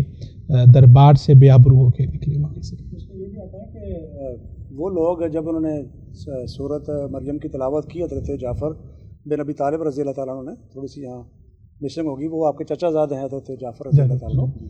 تو انہوں نے جب تلاوت کی تو انہوں نے کہا یہ تو کام خراب ہو گیا، یہ تو اتنے سارے لوگ متاثر ہوئے ہیں، اور وہاں کے جو دربار کے اندر پادری تھے وہ بھی زارو قطار رو رہے ہیں، آنکھوں سے آنسو جو جاری ہو گیا، اور بادشاہ جو دل سے مسلمان ہو چکا تھا، اسلام ظاہر نہیں کیا حضرت اسامہ رضی اللہ تعالیٰ عنہ رحمہ اللہ نے، تو اس وقت وہ کیفیت ہی بڑی عجیب سی ہو گئی. تو انہوں نے کہا یہ تو کام خراب ہو گیا. اور بعض سیرت نگاروں نے لکھا ہے کہ وہ لوگ جو نا رات ٹھہرے پھر کہ اب کیا کریں، ہم ناکام ہو گئے ہیں. تو اس میں درمیان میں کہ وہ رات ٹھہرے، اگلے دن پھر انہوں نے یہ دوسری بات سوچی کہ ہم یہ بات کریں گے کہ یہ تو دیکھیں جی عیسیٰ علیہ السلام کے بارے میں ان کا عقیدہ ٹھیک نہیں، یہ تو عیسیٰ علیہ السلام کو مانتے نہیں. تو اس پر پھر مسلمانوں نے وضاحت کی کہ ہم، اور پھر اس میں یہ بھی آتا ہے، بڑی اہم چیز ہے کہ مسلمانوں نے مشاورت کی کہ اب اس صورتحال میں ہمیں کیا کرنا چاہیے. تو پھر انہوں نے حضرت جعفر طیار رضی اللہ تعالیٰ عنہ کو اپنا نمائندہ مقرر کیا، اور کہ وہ اس حوالے سے بات کریں گے، یعنی کوئی ایسی چیز جو ادھر ادھر کی وہ نہیں کریں گے، لیکن حق بھی بیان کریں گے. وہ جو آیا تھا نا سورۃ مریم میں کہ ذالک عیسیٰ ابن مریم، یہ ہے عیسیٰ بن مریم، قول الحق الذی فیہ یمترون، سچی بات جس میں لوگ شک کرتے ہیں. تو اس میں اس نے پھر ایک نیچے سے تنکا اٹھایا اور اس کے بعد کہا کہ سیدنا مسیح علیہ السلام اس تنکے سے نہ زیادہ ہے نہ کچھ کم ہے، یعنی بے عین ہی جو عقیدہ عیسیٰ علیہ السلام کے بارے میں ان مسلمانوں نے بیان کیا وہی ہمارا عقیدہ ہے. اور اس میں پادری جو ہیں چونکہ ان کا عقیدہ تو ظاہر اور ہے پادریوں کا، وہ پھر بڑے اس میں سیکھپا ہوئے، شور وغیرہ بھی مچایا انہوں نے، صحیح بخاری وغیرہ اور دیگر روایات کے اندر موجود ہے. لیکن انہوں نے کسی کی کوئی پرواہ نہیں کی کہ آپ میرے پاس ٹھہریں گے، آپ ہمارے مہمان ہیں اور آپ کو کوئی کچھ جو آپ کا نہیں بگاڑ سکتا. اور صحیح عقیدہ یہی ہے جو مسلمانوں نے بیان کیا. بالکل ٹھیک ہے. ڈاکٹر صاحب آپ سے میں یہ جاننا چاہوں گا کہ حضرت جعفر رضی اللہ عنہ نے نجاشی کے دربار میں جا کے جو اپنا دین بیان کرنے کی اسٹریٹجی اپنائی ہے، حکمت عملی، اور پھر اس کا اس انداز میں اثر ہونا جو کہ ایک غیر توقع چیز تھی، اور پھر قریش کے وفد کو ناکام واپس بھیج دینا اور مسلمانوں کو باقاعدہ طور پر سرکاری گیسٹ کے طور پر تسلیم کرنا اور ان کو قیام دینا، امن کا جو ہے وہ وعدہ دینا، اس میں کیا ہمیں اسوہ ملتا ہے ہمارے آج کے داعین کے لیے کہ جب ہم کسی ایسی جگہ پر ہوں جہاں پر صرف ہماری ہی جو ہے وہ فکر کے حامل افراد نہیں ہیں بلکہ دوسرے لوگ بھی موجود ہیں، تو وہاں پر دعوت دینے میں، اپنا نقطہ نظر بیان کرنے میں، اپنی دین اسلام کا رخ بیان کرنے میں ہمارا کیا حکمت عملی کیسی ہونی چاہیے؟ یہ بہت خوبصورت سوال آپ نے جو ہے وہ کیا ہے کہ ہمیں اس پورے واقعہ سے حضرت جعفر طیار رضی اللہ تعالیٰ عنہ کی حکمت عملی پتہ چلتی ہے، اور اس طرح پھر مسلمانوں کی حکمت عملی پتہ چلتی ہے کہ کس طرح سے انہوں نے اس پورے معاملے کو، اس پوری صورت کو ٹیکل کیا. بنیادی طور پر حضرت جعفر رضی اللہ تعالیٰ عنہ نے جو سورۃ مریم کا انتخاب کیا وہ بہت ہی کمال صورت کے اندر انہوں نے انتخاب کیا اور قرآن مجید کا انتخاب کیا. تو بنیادی طور پر دعوت دین کے اندر، اور خاص طور پہ ایسی جگہ جہاں پر آپ کو لگتا ہے کہ آپ کے مخالفین ہیں، تو وہاں پر قرآن مجید کے ذریعے سے جو دعوت ہے اور قرآن سنا کے جو دعوت ہے اس سے بڑی کوئی دعوت نہیں ہو سکتی، کیونکہ قرآن مجید کے اندر اللہ سبحانہ و تعالیٰ نے بہت اصولی باتیں کی ہیں، اور وہ ایسی باتیں ہیں کہ جس میں نہ تو شک کی گنجائش ہے، نہ اس میں کوئی ایسی بات ہے کہ جس کے ذریعے سے کسی دوسرے انسان کی دل آزاری ہو سکتی ہے۔ اب اگر اپنی طرف سے کوئی بات کی جائے تو بعض اوقات انسان صحیح بات بھی کہہ دیتا ہے، بعض دفعہ غلط بات بھی کہہ دیتا ہے، بعض اوقات اس کا پیرایا بھی مختلف ہو سکتا ہے۔ تو قرآن کے ذریعے سے جو دعوت ہے یہ بہت اہمیت کی حامل ہے، اور خاص طور پہ جب ہم غیر مسلموں کی بات کرتے ہیں، غیر مسلموں کو آپ نے دعوت دینی ہے، اور غیر مسلمین میں بھی وہ لوگ جو لوگ سماوی مذاہب کے اوپر قائم ہیں، اہل کتاب ہیں، تو ان کو جب آپ قرآن مجید کے ذریعے سے دعوت دیں گے، اور قرآن مجید کے اندر جو باتیں ہیں اور جو قرآن مجید کے اندر اس کے تمام اسالیب موجود ہیں، وہ جب آپ ان کے ساتھ بیان کریں گے تو انشاءاللہ العزیز آپ کو اس کے اچھے نتائج بھی ملیں گے۔ اور دوسری بات یہ ہے کہ دو طریقہ کار ہوتے ہیں، ایک ہوتا ہے کہ آپ دعوت کا آغاز کرتے ہیں کسی نیگیٹو اور منفی بات سے، بالکل کہ آپ نے کسی انسان کے اندر کوئی بات دیکھی اور آپ نے کہا یہ دیکھیں یہ آپ کے اندر یہ کمی ہے، اور اس کمی کی اصلاح کے اوپر آپ نے بات کرنا شروع کر دی۔ یہ بھی ہونا چاہیے، نکیر بھی ہونا چاہیے، لیکن نکیر سے پہلے اگر کوئی ایسا موقع ہے کہ ایسی جگہ ہے جہاں پر آپ کے حامی کم ہے، تو وہاں پر نیگیٹو انداز سے دعوت کی بجائے پازیٹیو انداز سے جو ہے وہ دعوت کا آغاز کیا جائے۔ زیادہ غالباً شاید میں وہ کوئی دیکھ رہا تھا، کوئی پروگرام دیکھ رہا تھا، تو اس میں ایک دائی تھے، تو وہ بتا رہے تھے کہ ان کی ملاقات ہوئی عامر خان سے، تو عامر خان کو جو ہے نا وہ دعوت دینے لگے، تو وہ حج پہ آئے ہوئے تھے، تو انہوں نے کہا کہ آپ حج پہ آئے ہیں تو آئیے کیا میں آپ کو رسول اللہ صلی اللہ علیہ وسلم کے حج کے بارے میں نہ بتاؤں کہ آپ نے کیسے حج کیا، اور وہ جو تفصیلی احادیث ہیں حج کی، وہ ساری کی ساری انہوں نے وہ احادیث اس کے سامنے پڑھی، اور وہ کہتے ہیں کہ تقریباً کوئی گھنٹہ سوا گھنٹہ یا 1.5 گھنٹہ کے قریب وہ پڑھتے رہے، اور وہ بالکل بہت انہماک کے ساتھ ان چیزوں کو سنتا رہا۔ تو اس طرح کی چیزیں جو جن کے اندر پازیٹیوٹی زیادہ ہو، سب سے پہلی چیز ہے رسول اللہ نے فرمایا کہ یسروا ولا تعسروا، آسانیاں پیدا کرو، لوگوں کو قریب کرو۔ تو پہلے ہم نے لوگوں کو اپنے قریب کرنا ہے، اور اس میں قریب کرنے میں لچک نہیں اپنانی، یہ نہیں ہونا چاہیے کہ آپ اپنے اصولوں سے ہٹ جائیں۔ جو بات حق ہے وہ آپ نے وہاں پر حق کہنا ہے، تو حق کے اندر آپ کسی بھی طرح کی آمیزش نہیں کر سکتے، اس سے پیچھے نہیں ہٹ سکتے، اس سے لچک نہیں اختیار کر سکتے، لیکن آپ کی زبان، آپ کا اسلوب، آپ کا انداز، آپ کی پازیٹیوٹی، آپ کا اورا وہ میٹر کرتا ہے کہ آپ کتنے اچھے انداز میں اس بات کو اگلے انسان تک پہنچا سکتے ہیں۔ اصل میں بات کہنے کا انداز جو ہے وہ بھی بہت اثر رکھتا ہے۔ بعض اوقات بہت ہی نرم بات اگر تخ لہجے میں کہی جائے تو اس کا اثر ختم ہو جاتا ہے، اور بعض اوقات بہت ہی سخت بات اگر اس کو نرم لہجے کے اندر کیا جائے تو وہ اپنا اثر رکھتی ہے۔ اللہ تعالیٰ نے بھی فرمایا کہ وَلَوْ كُنْتَ فَظًّا غَلِيظَ الْقَلْبِ لَانفَضُّوا مِنْ حَوْلِكَ۔ اے پیارے حبیب، اگر آپ کا اسوہ نرمی پر مبنی نہ ہوتا، محبت پر مبنی نہ ہوتا، شفقت پر مبنی نہ ہوتا، دوسروں کو اپنے ساتھ جوڑنے پر، دوسروں کو اپنے ساتھ ملانے پر مبنی نہ ہوتا، تو یہ صحابہ کرام رضوان اللہ مجمعین جو آج آپ کے ارد گرد جمع ہیں، جو آپ پر جان نثار کرنے کو تیار ہے، لَانفَضُّوا مِنْ حَوْلِكَ، تو یہ آپ کے ارد گرد سے چلے جاتے چلے۔ تو بنیادی طور پر اسلوب، انداز اور پازیٹیو ایٹیٹیوڈ اور پازیٹیو اپروچ، یہ وہ چیز ہے جو آپ کو دعوت کے میدان میں ابتدائی طور پر آگے لے کے چلیے۔ پھر اس کے بعد نکیر بھی ہونی چاہیے، امر بالمعروف کے ساتھ نہی عن المنکر بھی ہونی چاہیے۔ تو نہی عن المنکر کے بارے میں علماء نے باقاعدہ سے اس کو اوپر کتابیں لکھی ہیں، اصول الدعوہ کے اوپر علماء کی کتابیں، بے شمار کتابیں موجود ہیں، تو ان کا اگر ایک دائی مطالعہ کرے تو انشاءاللہ العزیز اس سے وہ ایک اچھی دعویٰ کی اسٹریٹجی کو اپنا سکتا ہے۔ بالکل ٹھیک۔ اس میں یہ نہیں کیا کہ انہوں نے اہل کتاب کے بارے میں کوئی بیان کرنا شروع کر دیا ہو، یا کہا ہو کہ عیسائی یہ کرتے ہیں، عیسائیوں کو علماء یہ کرتے ہیں، اس طرح کی کوئی چیز وہاں انہوں نے نہیں کی، یا کوئی ایلیگیشن ان کے مذہب پر لگایا ہو کہ آپ کا مذہب میں یہ چیزیں ہیں، یہ چیزیں ہیں، وہ چیز حکمت کے منافی تھی۔ اپنا پوائنٹ آف ویو، اپنے دین اسلام کیا کہتا ہے، وہ آپ کو سپورٹ کی ضرورت ہے نا۔ بالکل، وہاں آپ تو مطلب دوسرے ملک سے آئے ہیں، آپ مقابلے کی پوزیشن میں نہیں ہیں، آپ وہاں جتنی سپورٹ آپ کو مل سکتی ہے جس گفتگو سے، آپ اسی حساب سے کریں گے۔ بالکل ٹھیک۔ لیکن وہ عبید صاحب نے جو بات کہی کہ اس میں آپ نے اصولوں پر کمپرومائز نہیں کرنا ہے، جو پرنسپلز ہیں، بیسک چیزیں ہیں، وہ انہوں نے بیان بھی کر دیں، اور اس کو انہوں نے بیان بھی کیا اور کہا کہ ان کا ہمارے مذہب سے تعلق نہیں ہے اور نام بے دین ہوئے ہیں۔ یہ مطلب یہ کون سے خیر خواہ ہیں آپ لوگوں کے، یا آپ عیسائیوں کو مانتے ہیں؟ یہ ایسی کوئی بات انہوں نے ٹچ نہیں دی۔ ایک چیز کنکلوڈ کرنے کی گزارش کروں گا کہ داعین جب عموماً جاتے ہیں کسی ایسی جگہوں پہ تو دیکھنے کو ملتا ہے کہ وہ وہی اثر لیتے ہیں جہاں پر گئے، حالانکہ ہونا یہ چاہیے کہ وہ اپنا پوائنٹ آف ویو بیان کریں،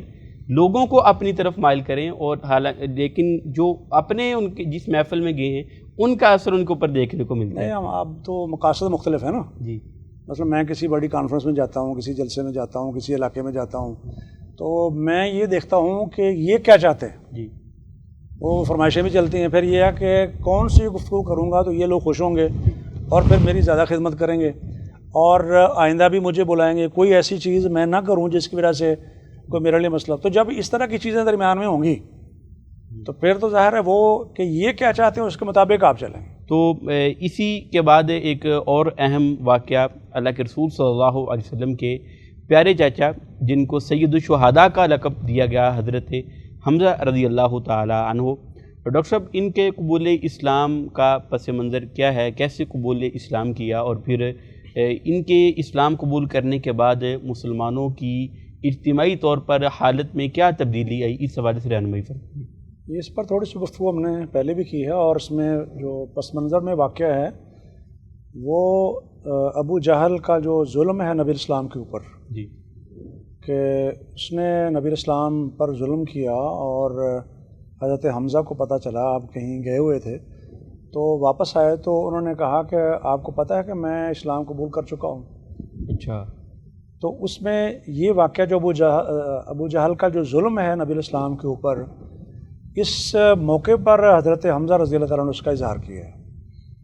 اور پہلے انہوں نے اوپن اعلان کیا ہو تو یہ غالباً یہ پہلا موقع ہے کہ وہ کہہ رہے ہیں کہ میں اسلام قبول کر چکا ہوں اور ابو جہل کو بھی بتا دیا کہ میرے ہوتے ہوئے یہ ظلم نہیں ہو سکتا, یعنی نبی اسلام کے اوپر ظلم نہیں ہو سکتا. تو اس وجہ سے ظاہر ہے یہ ایک بندہ جو اب آنکھوں میں آنکھیں ڈال کے بات کر سکتا ہے, جیسے کہ پہلے ہم نے کہا حضرت عمر رضی اللہ عنہ کے حوالے سے, حضرت حمزہ کے حوالے سے, تو پھر ایک پازیٹیو چینج جس کو ہم کہتے ہیں نا وہ اس میں آئی اور پھر اس طرح کے لوگ جب ملتے گئے تو پھر مسلمانوں کو ایک حوصلہ ہوا کہ ہم اللہ کی بندگی کر سکتے ہیں. یعنی یہاں بھی اگر ہم رہتے ہیں تو ہمیں عبادت سے کوئی نہیں روک سکتا. یعنی مظالم ہوں گے, تکالیف ضرور ہوں گی اور وہ ہوتی بھی رہیں اور اس کے بدلے میں اللہ تعالیٰ نے ان کو بڑا عظیم اور بلند مقام بھی دیا سابقون الاولون کا, لیکن یہ کہ اللہ کی بندگی سے انہیں کوئی نہیں روک سکا. اس لیے نبی اسلام بھی حرم شریف کے اندر جا کے نماز پڑھتے تھے, اگرچہ درمیان میں کچھ شرارتیں وغیرہ بھی کرتے تھے, کبھی اون کی اجری ڈال دی, کبھی کچھ اور شرارت کر دی, کبھی آوازیں کس لی, اس طرح کی چیزیں ہوتی رہتی تھی. لیکن یہ ہے کہ بندگی کر رہے ہیں. ان کا مقصد جو انسان کی کے پیدا ہونے کا ہے کہ وہ اللہ کی بندگی کے لیے پیدا کیا گیا ہے, وما خلقت الجن والانس الا لیعبدون, وہ بندگی کرنے میں انہیں کوئی مسئلہ نہیں. مظالم ضرور ہیں, تکالیف ضرور ہیں, لیکن وہ عبادت کر سکتے ہیں, انہیں عبادت سے کوئی نہیں روک سکتا. ٹھیک ہے جناب. ڈاکٹر صاحب مراد رسول صلی اللہ علیہ وسلم سیدنا عمر بن خطاب کا قبول اسلام ایک بہت اہم واقعہ ہے اسلام کی ہسٹری میں, تاریخ میں, اور جتنی پھر تقویت اسلام کو اس ہستی کے اسلام قبول کرنے سے ملی وہ بھی ایک الگ مطلب کہ ایک اپنا مقام رکھتی ہے. تو یہ سارا واقعہ کیسے ہے سیدنا عمر بن خطاب کا اسلام قبول کرنا, اور پھر کیا اثرات مرتب ہوئے حضرت عمر بن خطاب کی اسلوب کر اسلام قبول کر لینے کے بعد؟ بنیادی طور پر یہ دونوں واقعات حضرت حمزہ رضی اللہ تعالیٰ عنہ اور حضرت عمر رضی اللہ تعالیٰ عنہ کے قبول اسلام کا واقعہ یہ چھٹے نبوت کا جو ہے نا وہ دور تھا, اور اس سے پہلے یہ مسلمانوں پر شدید قسم کے مظالم, شدید قسم کی جو بھی اسلام قبول کرتا تھا اس کے اوپر ظلم کیا جاتا تھا, اس کے گھر والوں پر ظلم کیا جاتا تھا. تو یہ ایک سلسلہ چل رہا تھا اور یہ وہ وقت تھا جب آپ صلی اللہ علیہ وسلم نے پھر باقاعدہ طور پر اللہ سبحانہ وتعالیٰ سے دعا کرنا شروع کر دی کہ اللہ اسلام کی جو ہے وہ عزت فرما, اسلام کی مدد فرما. اور پھر رسول اللہ صلی اللہ علیہ وسلم کی خواہش تھی کہ ایسے لوگ جو دنیاوی اعتبار سے, پاور کے اعتبار سے مضبوط ہے وہ اسلام میں ہیں, تاکہ یہ جو مظلوم لوگ ہیں, جو غریب لوگ ہیں جو اسلام میں داخل ہیں, ان کی داد رسی ہو سکے اور کوئی اس دوسری جانب سے ظالم کا رستہ روکنے والا ہو, اس کا ظلم روکنے والا ہو. حضرت حمزہ رضی اللہ تعالیٰ عنہ بھی اسی سلسلے کی ایک کڑی, جیسے کہ ڈاکٹر صاحب نے ذکر فرمایا کہ اب آپ صلی اللہ علیہ وسلم بنیادی طور پر صفا کے پاس موجود تھے, تو وہاں سے ابو جہل کا گزر ہوا اور اس نے آپ صلی اللہ علیہ وسلم کو والعیاذ باللہ گالیاں نکالنا شروع کر دی اور توہین کرنا شروع کر دی, اور بعض روایات میں بھی ملتا ہے کہ اس نے پتھر اٹھا کے بھی مارا.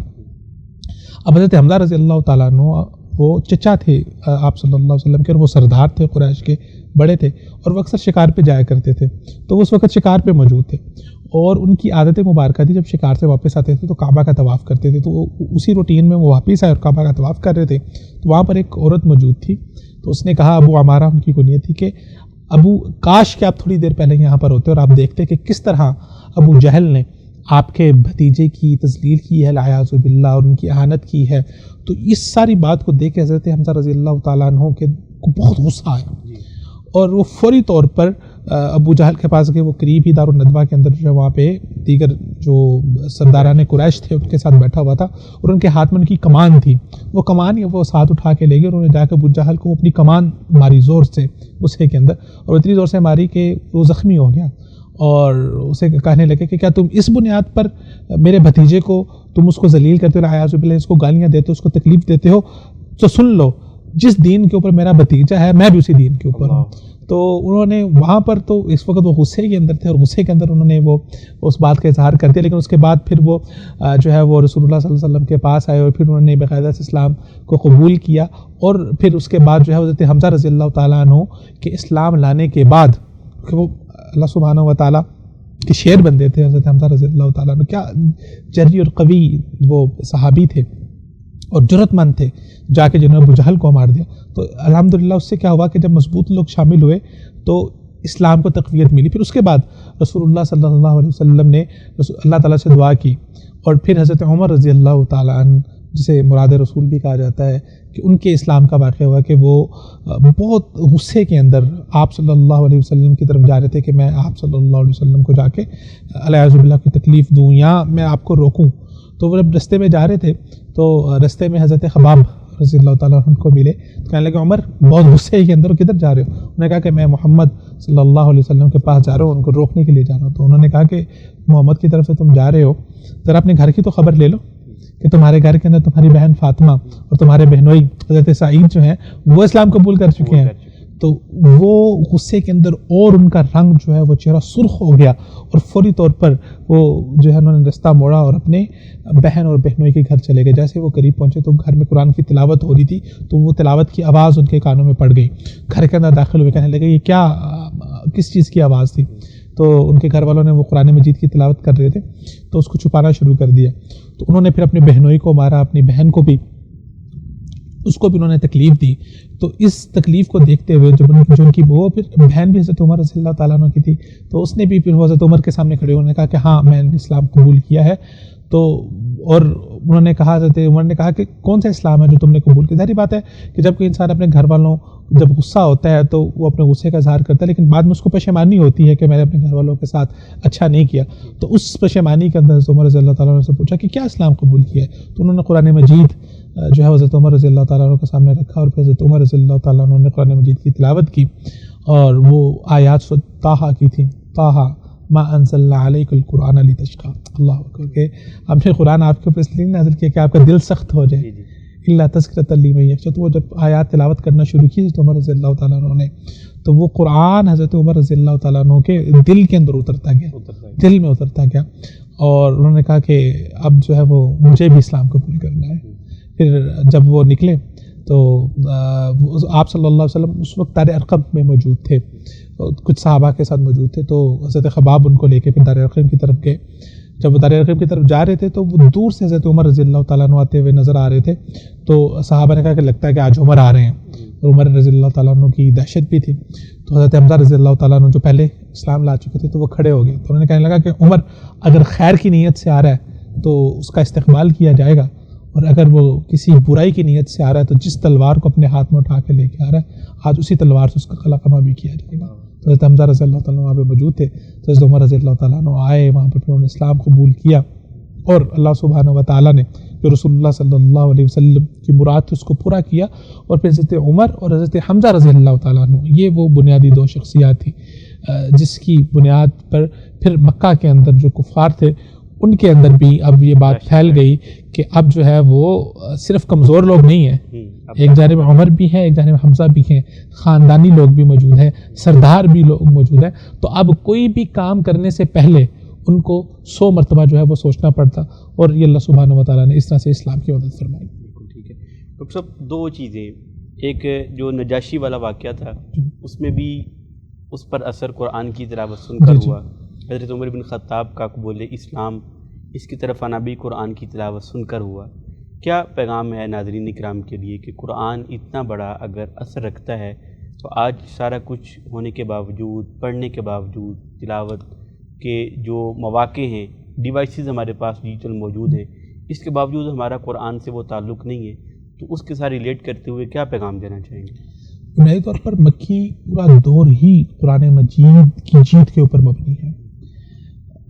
وہ حکیم بن حزام کا واقعہ اور کتنے واقعات ہمیں ملتے ہیں کہ وہ کہتے ہیں کہ رسول اللہ کے قریب نہیں جانا. کیوں نہیں جانا؟ کہ وہ قرآن مجید کی تلاوت کریں گے. جیسے تلاوت ہوگی، جس نے قرآن کی تلاوت سن لی، جس نے قرآن کا وہ کلام سن لیا، پھر وہ اسلام قبول کے بغیر نہیں رہ سکتا. تو اپنے کانوں میں انگلیاں ڈال دو قریب سے گزرتے ہوئے، قرآن کا لفظ تمہارے کان میں نہیں ڈلنا چاہیے. اور بعض دفعہ یہ بھی ملتا ہے کہ وہ آپس میں ایک دوسرے کو کہتے تھے کہ نہیں، اور پھر چھپ کے جا کے تلاوت بھی سنا کرتے تھے. تو قرآن مجید، فرقان حمید، اور خاص طور پہ جو مکی صورتیں ہیں، اللہ اکبر، ان میں اللہ سبحانہ و تعالیٰ کی پہچان، عقیدہ توحید کی پہچان اس قدر زیادہ ہے. اللہ سبحانہ و تعالیٰ اپنی نشانیوں کا ذکر کرتے ہیں. وہ ایسی کمال نشانیاں، اگر انسان اس کے اوپر غور و فکر کرے تو ممکن نہیں ہے کہ اگر ایک انسان جس کا قلب سلیم ہے اس کا دل لرز نہ جائے. کیا سبحان اللہ تعالیٰ نے کمال اس کے اندر اپنا تعارف پیش کیا. تو مکی صورتوں کا خاص طور پہ، اگر دل آپ کا سخت ہے نا، تو اپنے دل کو نرم کرنے کے لیے مکی صورتوں کی تلاوت سنیں، اور صرف تلاوت نہ سنیں. عرب کے دلوں پہ قرآن اثر کیوں کرتا تھا؟ کیونکہ وہ ان کی زبان میں تھا، وہ سمجھتے تھے، اور وہ اس کو سمجھ پاتے تھے. بالکل ٹھیک. تو آپ بھی قرآن مجید کو سمجھیے. یہ بات بہت پوائنٹڈ ہے، اس کو سمجھنے کی کوشش کیجیے، اس کے ترجمے کو سمجھیے، اس کے مفہوم کو سمجھیے، اور خاص طور پہ قرآن کو سمجھنے کے لیے سیرت کا ہونا بہت ضروری ہے. بالکل صحیح، کیونکہ قرآن اور سیرت دونوں اکٹھے چلتے ہیں. ہمارے ہاں آج کل کے دور میں ڈاکٹر صاحب ماشاء اللہ یونیورسٹی کے اندر بہت اعلیٰ پوسٹ کے اوپر موجود ہیں. ڈاکٹر صاحب جو ہے وہ اس بات کی اصلاح فرمائیں گے کہ دنیا کے اندر جدید میتھڈالوجی اور جو جدید ایجوکیشنل سسٹم ہے، اس میں بات ہوتی ہے کہ پی بی ایل ماڈل کے اوپر کام کیا جائے. ہمارے یہاں کیا ہوتا ہے کہ بچہ رٹے لگا رہا ہوتا ہے، پڑھ رہا ہوتا ہے، یاد کر رہا ہوتا ہے، سمریاں لکھ رہا ہوتا ہے. کہتے ہیں نہیں، پرابلم بیسڈ لرننگ ہونی چاہیے. کوئی پرابلم ہو، اس کی لرننگ کے لیے، اس کے سولوشن کو حل کرنے کے لیے آپ کو جو سکلز چاہیے وہ آپ سیکھیں اور آپ پرابلم کو سولو کریں. پی be L model, problem based learning. آج ہارورڈ، آکسفورڈ، دنیا کے بڑے بڑے تعلیمی ادارے وہ پی بی ایل ماڈل کی بات کرتے ہیں. سبحان اللہ، قرآن مجید فرقان حمید 1400 سال پہلے پی بی ایل ماڈل کی پرفیکٹ ایگزامپل ہے. اللہ اکبر. صحابہ کرام رضوان اللہ علیہ مجمعین کو کوئی مسئلہ پیش آتا، اللہ سبحانہ و تعالیٰ اس کے حل کے لیے قرآن مجید نازل فرماتے ہیں. تو یہ پرابلم بیسڈ لرننگ کی پرفیکٹ ایگزامپل ہے. سو قرآن مجید کے ساتھ سیرت کا مطالعہ، سیرت کو جوڑے، کن تناظر میں، کن حالات میں یہ آیات نازل ہوئی، ان حالات کو دیکھیں. سورۃ طٰہٰ کس دور میں نازل ہوئی؟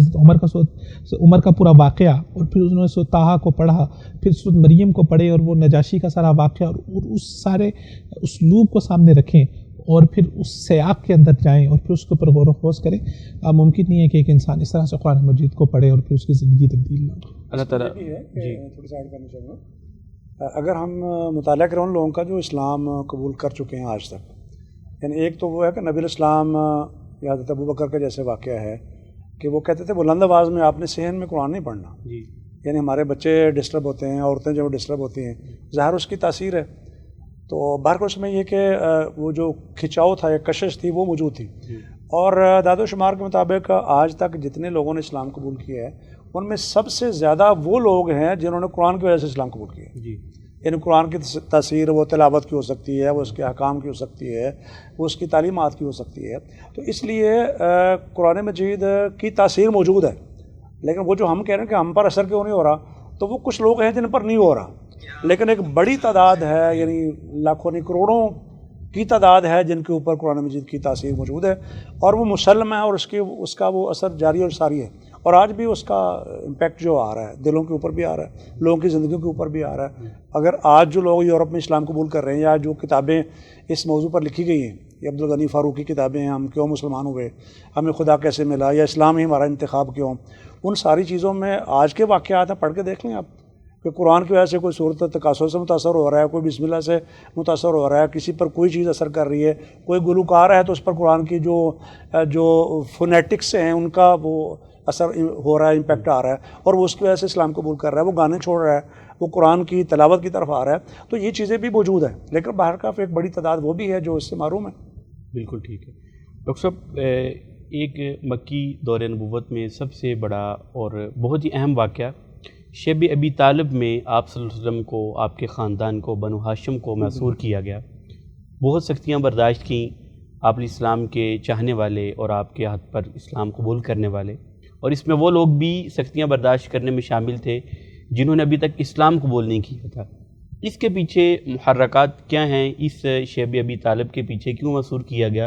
اور یہ دور کتنی دیر چلتا رہا اور اس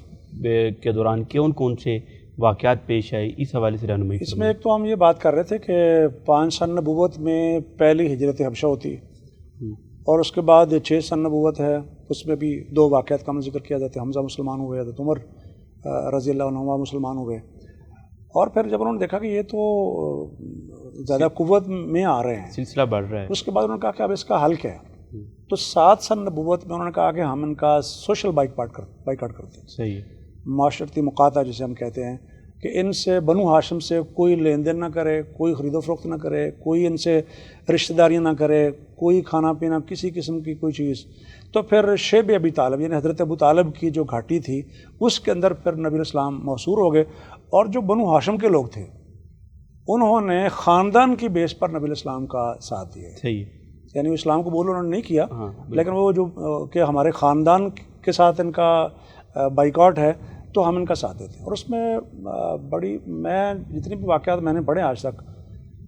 ایسے وہ دل کو ہلا دینے والے واقعات ہیں. اس میں یہ کہ وادی کے اندر بچوں کے رونے کی آوازیں جو سنائی دیتی ہیں اور اس میں بہت سارے کافروں کے واقعات بھی آتے ہیں کہ وہ بھی پریشان ہو جاتے ہیں. یعنی محصور تو انہوں نے کر لیا لیکن جب وہ بلکتے بچے نظر آتے ہیں، روتے ہوئے بچے نظر آتے ہیں اور وادی کے اندر ایک خاص موقع پر خاص کر جب کسی بچے کے بھوک کی وجہ سے رونے کی آواز ہے تو اس کی کیا ایک کیفیت ہوگی اور عورتوں کی. اور حتیٰ کہ کوئی ایسی چیز جو کوئی آپ کہہ سکتے ہیں جیسے کوئی چمڑا ہے یا کوئی چیز ایسی جس میں ذرا سی بھی کوئی نمی ہو تو ایسے واقعات بھی ہیں کہ وہ چیز انہوں نے اٹھا کھا لی، پتہ نہیں کیا تھا. جی یعنی وہ بھوک پیاس کی وجہ سے. اور 3 سال مسلسل جو ہے ان کا وہ بائیکاٹ رہا ہے. تو بڑی مشکلات انہوں نے وہ سہی اور اس میں وہ ایگریمنٹ وغیرہ اور ساری چیزیں وہ ہوئی تھیں. اللہ کی طرف سے بھی کچھ قدرت کے مظاہر اس میں سامنے آئے، اللہ کی خصوصی مدد. اس میں یہ جو ظلم کی شکیں تھیں نا کہ ان سے لین دین بند کر دیں گے، ان کی رشتہ داریاں نہیں کریں گے، کوئی ان کے کھانے پینے کی کوئی چیز نہیں پہنچائے گا. لیکن بہرکیف اس تمام طرح کے حالات کے باوجود بھی اللہ تعالیٰ نے لوگوں کو زندہ رکھا ہے. اور ان میں سے بھی بہت سارے ایسے لوگ جنہوں نے اس مشکل وقت میں نبی اسلام کا ساتھ دیا ہے، بعد میں اللہ تعالیٰ نے ان کو اسلام کی دولت سے بھی مالا مال کیا. یہ پھر سلسلہ ختم کیسے ہوا 3 سال بعد؟ اس میں یہ کہ وہ جو معاہدہ تھا وہ اس کے اندر جو تحریریں وغیرہ تھیں اس میں وہ سیرت کی کتابوں میں لکھا کہ دیمک چاٹ گئی اس کو. اچھا صحیح ہے. دیمک چاٹ گئی اور اس کے بعد پھر وہ کچھ لوگوں نے پھر وہ آوازیں اٹھانا شروع کر دیں کہ اس کو وہ ختم ہونا چاہیے. بالکل ٹھیک ہے. جناب ڈاکٹر صاحب، حضرت خدیجہ رضی اللہ تعالیٰ عنہ جن کا شروع اسلام سے ہی رسول اللہ صلی اللہ علیہ وسلم کے ساتھ ایک وفا کا بہت گہرا تعلق تھا، آپ صلی اللہ علیہ وسلم کی حوصلہ افزائی میں اور آپ کو مطلب کہ ہر مشکل وقت میں ساتھ دینے میں جو کردار اور جو سیرت سیدہ خدیجہ رضی اللہ تعالیٰ عنہ کی ہمیں ملتی ہے، اس میں ایک بیوی کی حیثیت سے آپ صلی اللہ علیہ وسلم کے ساتھ ہر مشکل قدم پر کھڑے ہونا اور پھر ان کا دنیا سے جانا، اور اسی طرح آپ کے غمگسار چچا ابو طالب جنہوں نے بچپن میں پرورش بھی کی اور بہت سارے مشکل حالات میں انہوں نے آپ صلی اللہ علیہ وسلم کا ساتھ بھی دیا. تو یہ ان دونوں شخصیات کی وفات کا آپ ہمیں کیا اسوہ ملتا ہے، رہنمائی ملتی ہے؟ یہ 10ویں نبوت کے 10ویں سال کے واقعات میں سے ہے کہ آپ صلی اللہ علیہ وسلم نے اس سے پہلے یہ شیب ابی طالب کا واقعہ وہ 3 سال تک محصور رہے اور ایک مسلسل مشقت اور مشکل کاٹی. اور پھر اس کے بعد جو ہے وہ جب جیسے وہ محاصرہ ختم ہوا تو اس کے بعد پھر حضرت خدیجہ رضی اللہ تعالیٰ عنہ کے ساتھ آپ صلی اللہ علیہ وسلم کا جو تعلق ہے، اس تعلق کی بنیاد خالصتاً محبت اور اخلاص کے رشتے کے اوپر مبنی تھی. کہ حضرت خدیجہ رضی اللہ تعالیٰ عنہ نے بہت سے لوگوں کے ساتھ پہلے کاروبار کیا، لیکن جب انہوں نے آپ صلی اللہ علیہ وسلم کو اپنا پیسہ دیا کاروبار کرنے کے لیے اور ان کے غلام آپ صلی اللہ علیہ وسلم کے ساتھ گئے تو غلام نے جب آ کے آپ صلی اللہ علیہ وسلم کی صداقت، امانت داری اور شرافت کے بارے میں بتایا تو حضرت خدیجہ رضی اللہ تعالیٰ عنہ نے آپ صلی اللہ علیہ وسلم کو نکاح کا پیغام بھیجا. حضرت خدیجہ رضی اللہ تعالیٰ عنہ قریش کی بہت ہی عزت دار خواتین میں ان کا شمار ہوتا تھا. تو پھر آپ صلی اللہ علیہ وسلم نے اپنے چچاؤں سے مشورہ کرنے کے بعد حضرت خدیجہ رضی اللہ تعالیٰ عنہ سے شادی کی. پھر اس کے بعد آپ صلی اللہ علیہ وسلم پر جب وحی کا سلسلہ شروع ہوا تو آپ جب واپس گھر آئے تو گھر آ کے آپ صلی اللہ علیہ وسلم جب حضرت جبریل کو پہلی مرتبہ دیکھ کے آپ صلی اللہ علیہ وسلم گھبرا گئے اور ڈر گئے تو گھر آ کے فرمایا کہ زمیلونی تو اس وقت آپ صلی اللہ علیہ وسلم کو دلاسا دینے والی، اس وقت آپ صلی اللہ علیہ وسلم کو سنبھالنے والی، اس وقت آپ صلی اللہ علیہ وسلم کا درد دور کرنے والی حضرت خدیجہ رضی اللہ تعالیٰ عنہ تھی۔ پھر آپ حضرت خدیجہ رضی اللہ تعالیٰ عنہ ان کو اپنے جو ہے وہ قریبی ان کے رشتہ دار تھے ورقہ بن نوفل جو ہے ان کے پاس لے کے گئی۔ پھر ورقہ بن نوفل نے سارے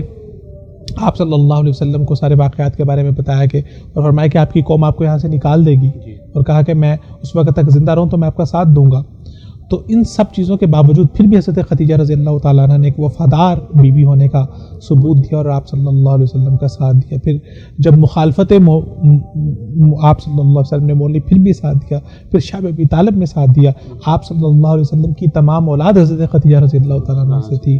آپ صلی اللہ علیہ وسلم کی محبت کی انتہا حضرت خدیجہ رضی اللہ تعالیٰ عنہ سے تھی کہ آپ کی موجودگی میں رسول اللہ صلی اللہ علیہ وسلم نے کوئی دوسری شادی نہیں کی، بلکہ اس کے بعد بھی آپ صلی اللہ علیہ وسلم ان کے جانے کے بعد بھی حضرت خدیجہ کو یاد کیا کرتے تھے،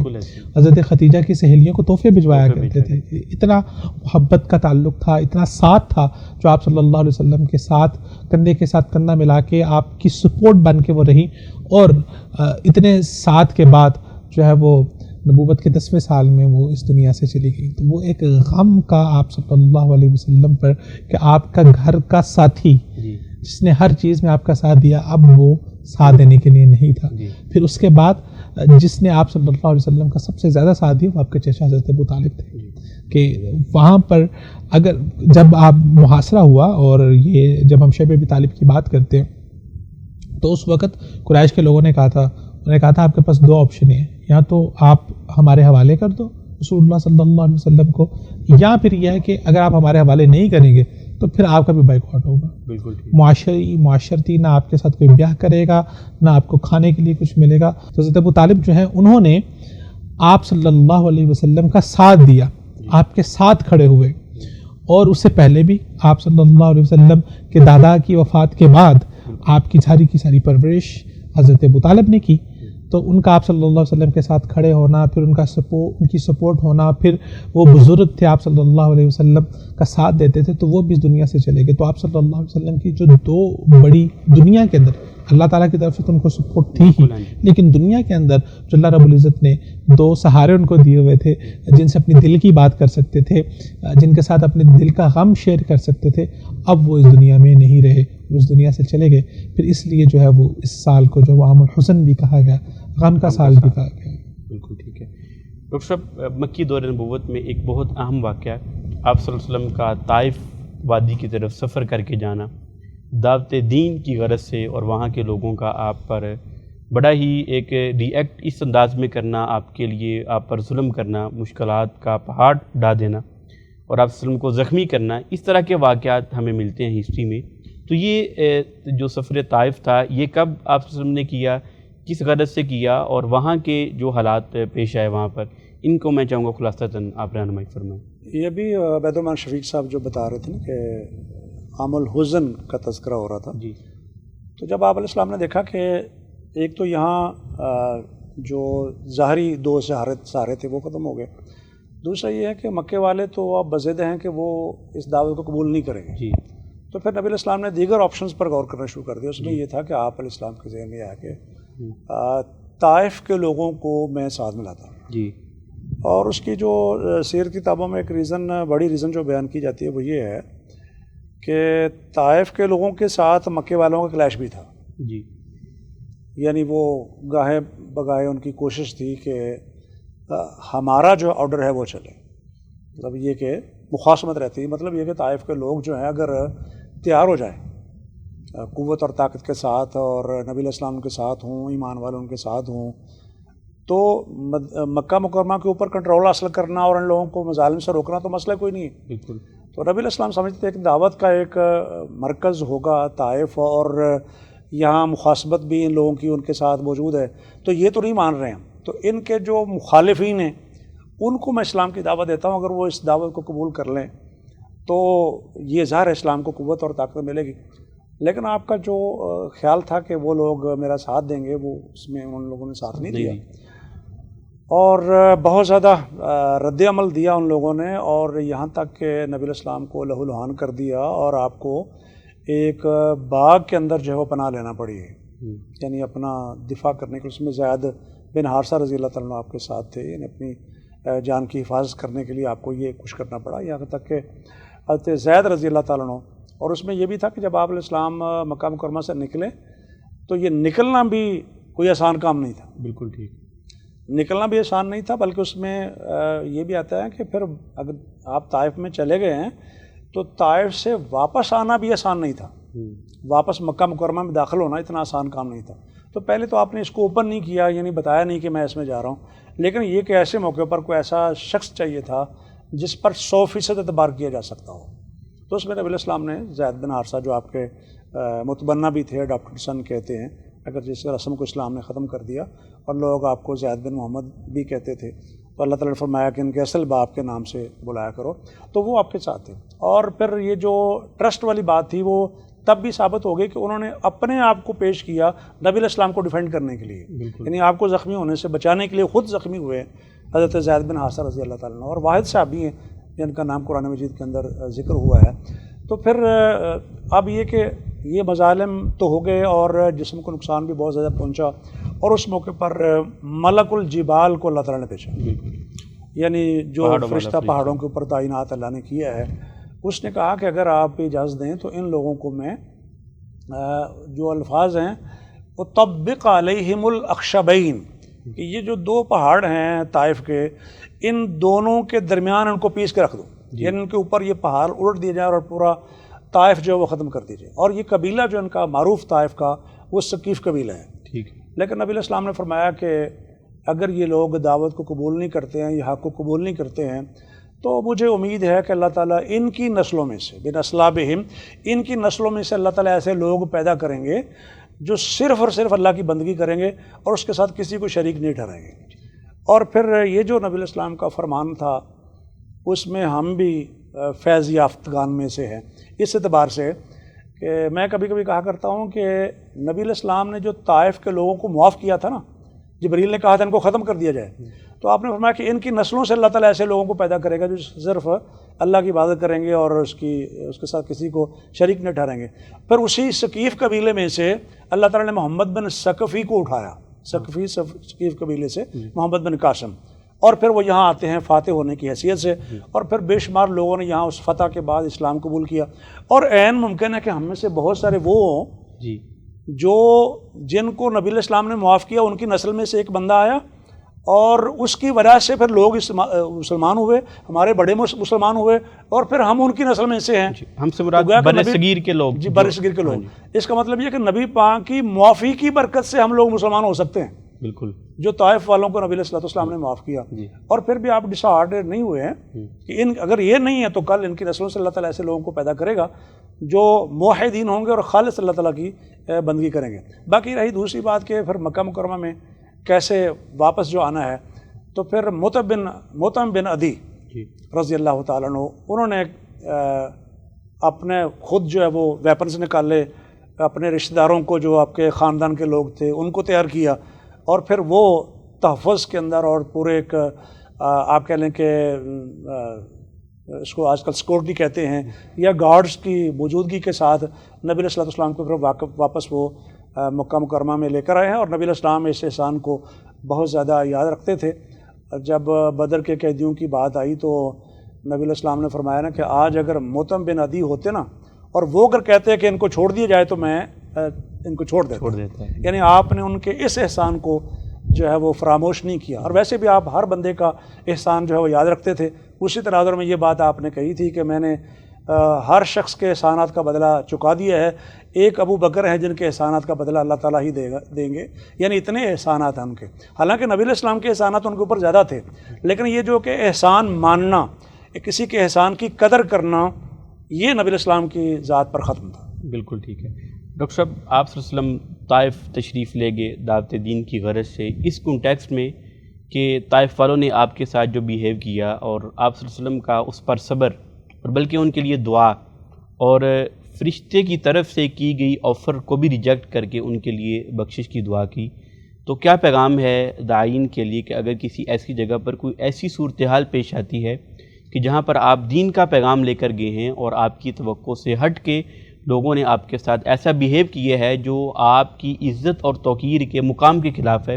اس کے باوجود آپ نے ان لوگوں کو کیسے ڈیل کرنا ہے، آپ کا ری ایکشن کیسا ہونا چاہیے، اس حوالے سے ہمیں کیا پیغام ملتا ہے؟ بنیادی طور پر تو ایک داعی کی سب سے بڑی دعوت اس کے کردار سے ہوتی ہے، اس کے مزاج سے ہوتی ہے، اس کے بات کرنے کے انداز سے ہوتی ہے، اور ہمارے لیے دعوت کی ابتدا اور انتہا صرف اللہ رب العزت کی رضا ہے۔ ہم اللہ کی رضا کے لیے دعوت دین کو پھیلانے جا رہے ہیں، تو اس صورت کے اندر اگر بعض اوقات لوگ آپ کے مقام کا خیال نہیں رکھتے تو آپ کو وہاں پر صبر کا مظاہرہ کرنا ہے، اور وہ صبر کا مظاہرہ آپ کے کردار کی اتنی بڑی علامت بنے گا کہ وہ لوگ نہ صرف اس پر پشماندہ ہوں گے، بلکہ اس کے ساتھ ساتھ وہ ہر دوسرے بندے کو بھی بتائیں گے کہ یار ایک بندہ ہمارے پاس آیا تھا، ہماری جانب سے اس کی حق میں کوئی کوتاہی ہوگی، لیکن اس کا کردار ایسا رہا، ایسا با کمال کردار رہا کہ اس نے ہمیں جو ہے وہ الحمدللہ متاثر کیا۔ تو آپ کو اپنے کردار سے بہت متاثر کرنا ہے۔ رسول اللہ صلی اللہ علیہ وسلم کا اسوہ میں یہ بتاتا ہے، آج کل کے دور میں ایسا تو نہیں ہو سکتا نا کہ آپ کسی جگہ پر دعوت دین کے لیے گئے ہیں تو کیا ہوگا، ہو سکتا ہے کہ انہوں نے آپ کے لیے کوئی پروٹوکول کا اہتمام نہ کیا ہو، آپ کو آگے آ کے آپ کا استقبال نہ کیا ہو سکتا ہے کہ آپ سے پہلے کسی اور مقرر کو انہوں نے ٹائم دے دیا ہو سکتا ہے کہ انہوں نے آپ کے اکرام میں تھوڑی سی کمی کر دی ہو، آپ کا کوئی بہت زیادہ اکرام نہ کیا ہو، یہ ہو سکتا ہے، یا ہو سکتا ہے کہ آپ کو انہوں نے پیسے نہ دیے ہو، یہ معاملہ ہو سکتا ہے، یا آپ کا اکرام نہیں کیا ہے، بہت سارے معاملات ہو سکتے ہیں۔ تو ایسا تو نہیں ہو سکتا کہ انہوں نے آپ کو آگے سے مارے، آپ کے کپڑے پھاڑ دیں۔ تو آپ صلی اللہ علیہ وسلم جب وہاں پر اللہ سبحانہ و تعالیٰ کے لیے گئے تو آپ اللہ کے لیے گئے، اور وہ تکلیف بھی اللہ کے لیے برداشت کی، اور پھر جب فرشتہ آیا اور فرشتے نے جب آ کے آپ صلی اللہ علیہ وسلم سے تقاضا کیا اس بات کا کہ آپ اشارہ کریں، میں ان کو آپس میں پیس کے رکھ دیتا ہوں، تو آپ صلی اللہ علیہ وسلم نے فرمایا نہیں، یہ میرا کوئی ذاتی انتخاب نہیں تھا، میں اللہ کے لیے آیا تھا، اور اللہ سبحانہ و تعالیٰ سے میں دعا کرتا ہوں کہ اللہ تعالیٰ ان کو ہدایت دے اور ان کی نسلوں کو ہدایت دے۔ تو آپ کا چھوٹا سا صبر بعض اوقات مستقبل میں اتنا بڑا چینج کریٹ کر دیتا ہے جو آپ سوچ نہیں سکتے، اور آپ کا وقتی غصہ اور ریئیکشن مستقبل میں ایک بہت بڑی خیر کو روک سکتا ہے، اور آپ اس خیر کو روکنے کا ذریعہ بن سکتے ہیں۔ تو اپنی ذاتیات کو بالا تر رکھیں، ذاتیات کو پیچھے رکھیں، کوئی بات نہیں اگر کسی انسان نے آپ سے، یہ بات مشکل ہوتی ہے ایک انسان کے لیے جس کا سٹیٹس ہوتا ہے، جس کا مقام ہوتا ہے، اس کو اگر نکارا جائے، اس کو حقارت کی نگاہ سے دیکھا جائے تو اس کے لیے بہت مشکل ہوتا ہے اس پر صبر کرنا۔ تو یہی تو امتحان ہے۔ بالکل رسول اللہ صلی اللہ علیہ وسلم کا بھی امتحان تھا کہ اللہ سبحانہ و تعالیٰ نے فرشتے کو بھیجا، اور ہمارا بھی امتحان ہے۔ تو یہی ہمارا امتحان ہے کہ کیا ہم اپنے دعوے کے اندر اپنی سچے ہیں، یا صرف اور صرف ہم صرف زبان سے یہ دعوے کرتے ہیں کہ ہماری دعوت صرف اللہ کے لیے ہے۔ جب اس کے اظہار کا وقت آتا ہے تو وہی وہ مقام ہوتا ہے جہاں پر جانچا جا سکتا ہے کہ میں اپنے دعوے میں کتنا سچا ہوں۔ اچھے حالات کے اندر تو ہر کوئی اچھا ہی بیہیو کرتا ہے، بالکل ایسے ہی۔ برے حالات کے اندر کوئی انسان آپ کے ساتھ برا کر رہا ہے تو آپ اچھا بیہیو کر رہے ہیں، یہاں آپ کے اخلاق، آپ کے کردار اور آپ کی تربیت کا پتہ چلتا ہے۔ یہی کمال ہے، یہی کمال ہے۔ بالکل ٹھیک ہے۔ ڈاکٹر صاحب، مکی دور نبوت میں یہ ہماری جو سارے پروگرام میں بات ہوئی دعوت کے حوالے سے ہوئی، حبشہ گئے، وہاں پر بھی دعوت ہے، آپ صلی اللہ علیہ وسلم کو شیب ابی طالب میں مسحور کیا گیا، اس کے پیچھے بھی ایک دعوت کا انداز ہے، یہ اوورال سفر طائف ہے، یہ بھی دعوت ہے سارا۔ آپ صلی اللہ علیہ وسلم کا مکی دور نبوت میں دیگر جو حجاز کے عرب کے قبائل تھے یا جو مکہ میں آتے تھے تجارت کے حوالے سے، یا ان کا گزرنا تھا، یا حج کے سیزن میں، ان کو آپ صلی اللہ علیہ وسلم کی حکمت عملی کیا تھی دعوت دین دینے میں، اور پھر کون سے ایسے ہمیں کچھ قبائل اگر خصوصاً ان کا ذکر ملتا ہو کہ جنہوں نے آپ صلی اللہ علیہ وسلم کے ہاتھ پر اسلام قبول کیا ہو، اور پھر واپس جا کے اپنے علاقے میں انہوں نے دین کی دعوت کو پروموٹ کیا ہو، اپنے قبیلے کے لوگوں کو دعوت دی ہو۔ تو یہ مکی دور نبوت میں دعوت دین کو جب ہم ڈسکس کر رہے ہیں تو میں چاہوں گا یہاں پر اس بات کا بھی ذکر ضرور ہو۔ دیکھیں جو مبلغ ہے وہ جیسے بھی ہم بات کر رہے تھے، جو داعی ہے وہ دیکھتا ہے کہ کون سا ٹائم اور کون سی جگہ دعوت کے لیے مناسب ہے، اور اسی وجہ سے بعض دفعہ یہ بحث جب آتی ہے نا کہ یہ فلاں موقع پر جلسہ کرنا ہے، یا فلاں مہینے کے اندر اس طریقے سے کانفرنس کرنا ہے، اس کا کیا ثبوت ہے، یا اس طرح کی کئی چیزیں جب زیر بحث آتی ہیں، تو پھر ہمیں نبی علیہ السلام کا جو اسلوب دعوت ہے اس کا ہمیں اندازہ ہوتا ہے کہ نبی علیہ السلام نے جب بھی مناسب سمجھا ہے آپ نے دین کا پیغام وہاں پہ دیے. بالکل. اور ابھی جیسے ہم طائف کے والے سے بات کر رہے ہیں یا دیگر موقعوں کے والے سے بات کر رہے ہیں، اور اس میں یہ چیز بھی تھی آپ کی نظر میں کہ جو آپ کے دشمن ہیں وہ آپ کی کسی بھی سچویشن سے خوش نہ ہوں. جیسے ابھی طائف کے والے سے ہم بات کریں، اس میں یہ بات بھی تھی کہ آپ نے میرے ساتھ جو کیا ہے، لیکن یہ آپ نے مکے والوں کو نہیں بتانا کہ ہم نے ان کے ساتھ یہ کیا ہے، اس لیے کہ اگر آپ ان کو بتائیں گے تو وہ تو خوش ہوں گے، ہاں جی ٹھیک ہوا نا. بالکل ٹھیک. تو یہ وہ اس کو کہتے ہیں شماتت الاعداء. اور نبی علیہ السلام شماتت الاعداء سے پناہ مانگتے تھے کہ ہمارے دشمن ہماری حالت کے اوپر خوش ہوں. اور یہی بات موسیٰ علیہ السلام نے بھی کہی تھی، حضرت ہارون علیہ السلام نے کہی تھی حضرت موسیٰ علیہ السلام سے، لا تشمت بی الاعداء. تو ایک تو یہ چیز. اب جب نبی علیہ السلام نے دیکھا کہ لوگ مختلف موقعوں پر، خاص کر ابھی جیسے آپ بات کر رہے تھے حج کی، تو پھر آپ نے ان مکہ مکرمہ کے اندر آنے والے جو قافلے تھے مختلف علاقوں سے، خاص کر یثرب سے، مدینہ شریف سے آنے والے، ان سے آپ قافلوں کو ملتے، مختلف وفود جو آتے تھے یا قافلے آتے تھے ان کو آپ ملتے، مختلف گھاٹیوں میں آپ ان سے ملاقات کرتے اور ان کو اسلام کی دعوت دیتے. اور ایسے کئی مواقع ہیں جس کی وجہ سے لوگوں نے اسلام قبول کیا، اور اس کے بعد پھر وہ ماحول ایک بن گیا. ابھی ہم ہجرت حبشہ کی بات کر رہے تھے یا ہجرت حبشہ کی، دونوں ہجرتوں کی بات کر رہے تھے. تو پھر وہ ماحول بن گیا کہ وہ 10 سال نبوت کی بات کر رہے تھے، اس کے بعد پھر یہ لوگ آ رہے ہیں اور کچھ لوگ مدینہ شریف واپس جا کے اسلام قبول کر رہے ہیں اور وہاں پر بھی اسلام کی دعوت جو ہے وہ دے رہے ہیں. اور اس کے ساتھ ساتھ وہاں بھی لوگ مسلمان ہونا شروع ہو گئے. تو اس کے بعد پھر انصار مدینہ نے نبی علیہ السلام کو مدینہ شریف میں آنے کی دعوت دی. وہ ہو سکتا ہے آئندہ جو پروگرام آپ کے آئیں گے اس میں ہجرت مدینہ کا ذکر بھی ہوگا. تو یہ ایک داعی جو ہے وہ سمجھتا ہے کہ یہ لوگ وہاں سے آئے ہیں. اب یہ اگر نہیں مان رہے ہیں تو ٹھیک ہے، ان پر تو حجت قائم کر دی نا. پیغمبر کا کام ہوتا ہے حجت قائم کرنا. یعنی کوئی شخص یہ نہ کہے کہ ما جاءنا من بشیر ولا نذیر، ہمارے پاس کوئی خوشخبری دینے والا ہے، ڈرانے والا نہیں آیا. تو ان تک پیغام پہنچ گیا ہے. اب یہ جو لوگ مدینہ شریف سے آ رہے ہیں، یثرب سے آ رہے ہیں، تو ان کو بھی اسلام کی دعوت دی جائے اور کسی اور مرکز کو دیکھا جائے جہاں پر اسلام کو یعنی بنیاد بنا کر یا سینٹر یا مرکز بنا کر پھر اس سے اسلام کو پوری دنیا کے اندر پھیلایا جائے. تو یہ حکمت عملی، کیونکہ حکم بھی یہی تھا لتنذر ام القری ومن حولها، تاکہ ان لوگوں کو خبردار آپ کریں جو ام القری مکہ والے ہیں، ومن حولها، اور ان کے جو آس پاس والے ہیں. تو آس پاس کے لوگ آ رہے ہیں، ان کو بھی آپ دعوت دے رہے ہیں اور پھر واپس جا کے وہ اپنے اپنے علاقوں کے اندر بھی دعوت دے رہے ہیں. بلکہ نہ صرف یہ کہ انسانوں کو، بلکہ وادی نخلا کے اندر جنہوں نے قرآن سنا، جس کا قرآن نے ذکر کیا، سورۃ جن کے اندر ہے، سورۃ احقاف کے اندر ہے، وَإِذْ صَرَفْنَا إِلَيْكَ نَفَرًا مِنَ الْجِنِّ يَسْتَمِعُونَ الْقُرْآنَ، وہ قرآن کو غور سے سنتے ہیں اور وہ اسلام قبول بھی کر لیتے ہیں اور پھر جا کے اپنی قوم کو دعوت بھی دے رہے ہیں. یا قومنا اجیبوا داعی اللہ، اللہ کے داعی کی بات کو لبیک کرو،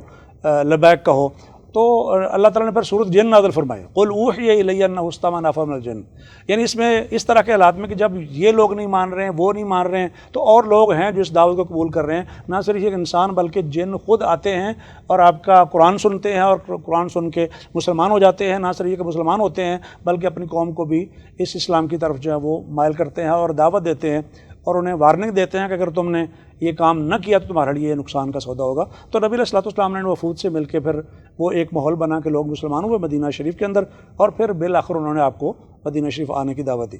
بالکل ٹھیک ہے، بہت شکریہ آپ مشائخ کا. ڈاکٹر صاحب میں انتہائی مختصر، ہمارے پروگرام کا وقت ختم ہونے کے قریب ہے.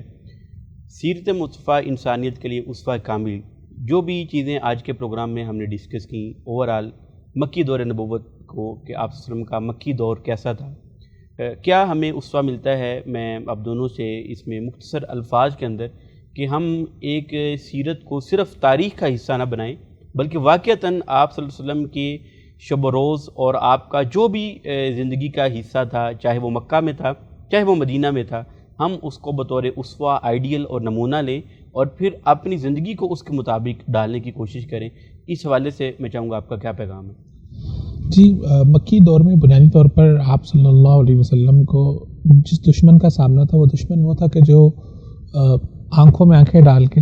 سینہ سپر ہو کے آپ کی مخالفت کرتا تھا. اور مدینہ میں جب آپ صلی اللہ علیہ وسلم گئے تو پھر دشمن مختلف تھا، وہ سامنے نہیں آتا تھا، وہ پیٹھ میں چھرا گھونپنے والا تھا.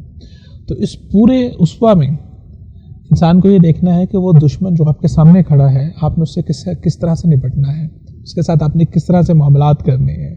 اور پھر انسان کی دشمنی اور دوستی اور محبت صرف اور صرف اللہ کے لیے ہونی چاہیے. الحب للہ والبغض فی اللہ. تو اللہ رب العزت کو اپنی زندگی کی بنیاد بنائیں، اللہ سینٹرک زندگی گزاریں. اسی کی بنیاد پر آپ کی دشمنیاں ہونی چاہیے اور اسی کی بنیاد پر آپ کی محبتیں ہونی چاہیے. اور مکی زندگی کا اگر میں ایک لفظ کے اندر خلاصہ یہ بیان کروں تو آپ صلی اللہ علیہ وسلم نے جو اسٹریٹجی اپنائی, کس طرح سے آپ صلی اللہ علیہ وسلم نے اپنے گھر والوں کا, اپنے قبیلے والوں کا, اپنے رشتہ داروں کا, اور وہ اس دور کا جو ایک پاپولر نیریٹو تھا اس نیریٹو کے خلاف کھڑے ہوئے, اور آپ صلی اللہ علیہ وسلم نہ صرف کھڑے ہوئے بلکہ کمال استقامت کا اظہار کیا. وہ استقامت جو ہے وہ آج ہمیں اپنانی چاہیے. بالکل ٹھیک ہے. ڈاکٹر صاحب آپ کا کیا جی, بنیادی پیغام مکی دور کے حوالے سے یہ ہے کہ حالات جیسے بھی ہوں, جتنے بھی کٹھن کیوں نہ ہوں, جتنے بھی مشکلات سے آپ کیوں نہ گزر رہے ہوں, آپ نے صبر و استقامت کا مظاہرہ کرنا ہے اور اللہ سے مدد کی امید رکھنی ہے, اللہ سے کامیابی کی امید رکھنی ہے. والعاقبۃ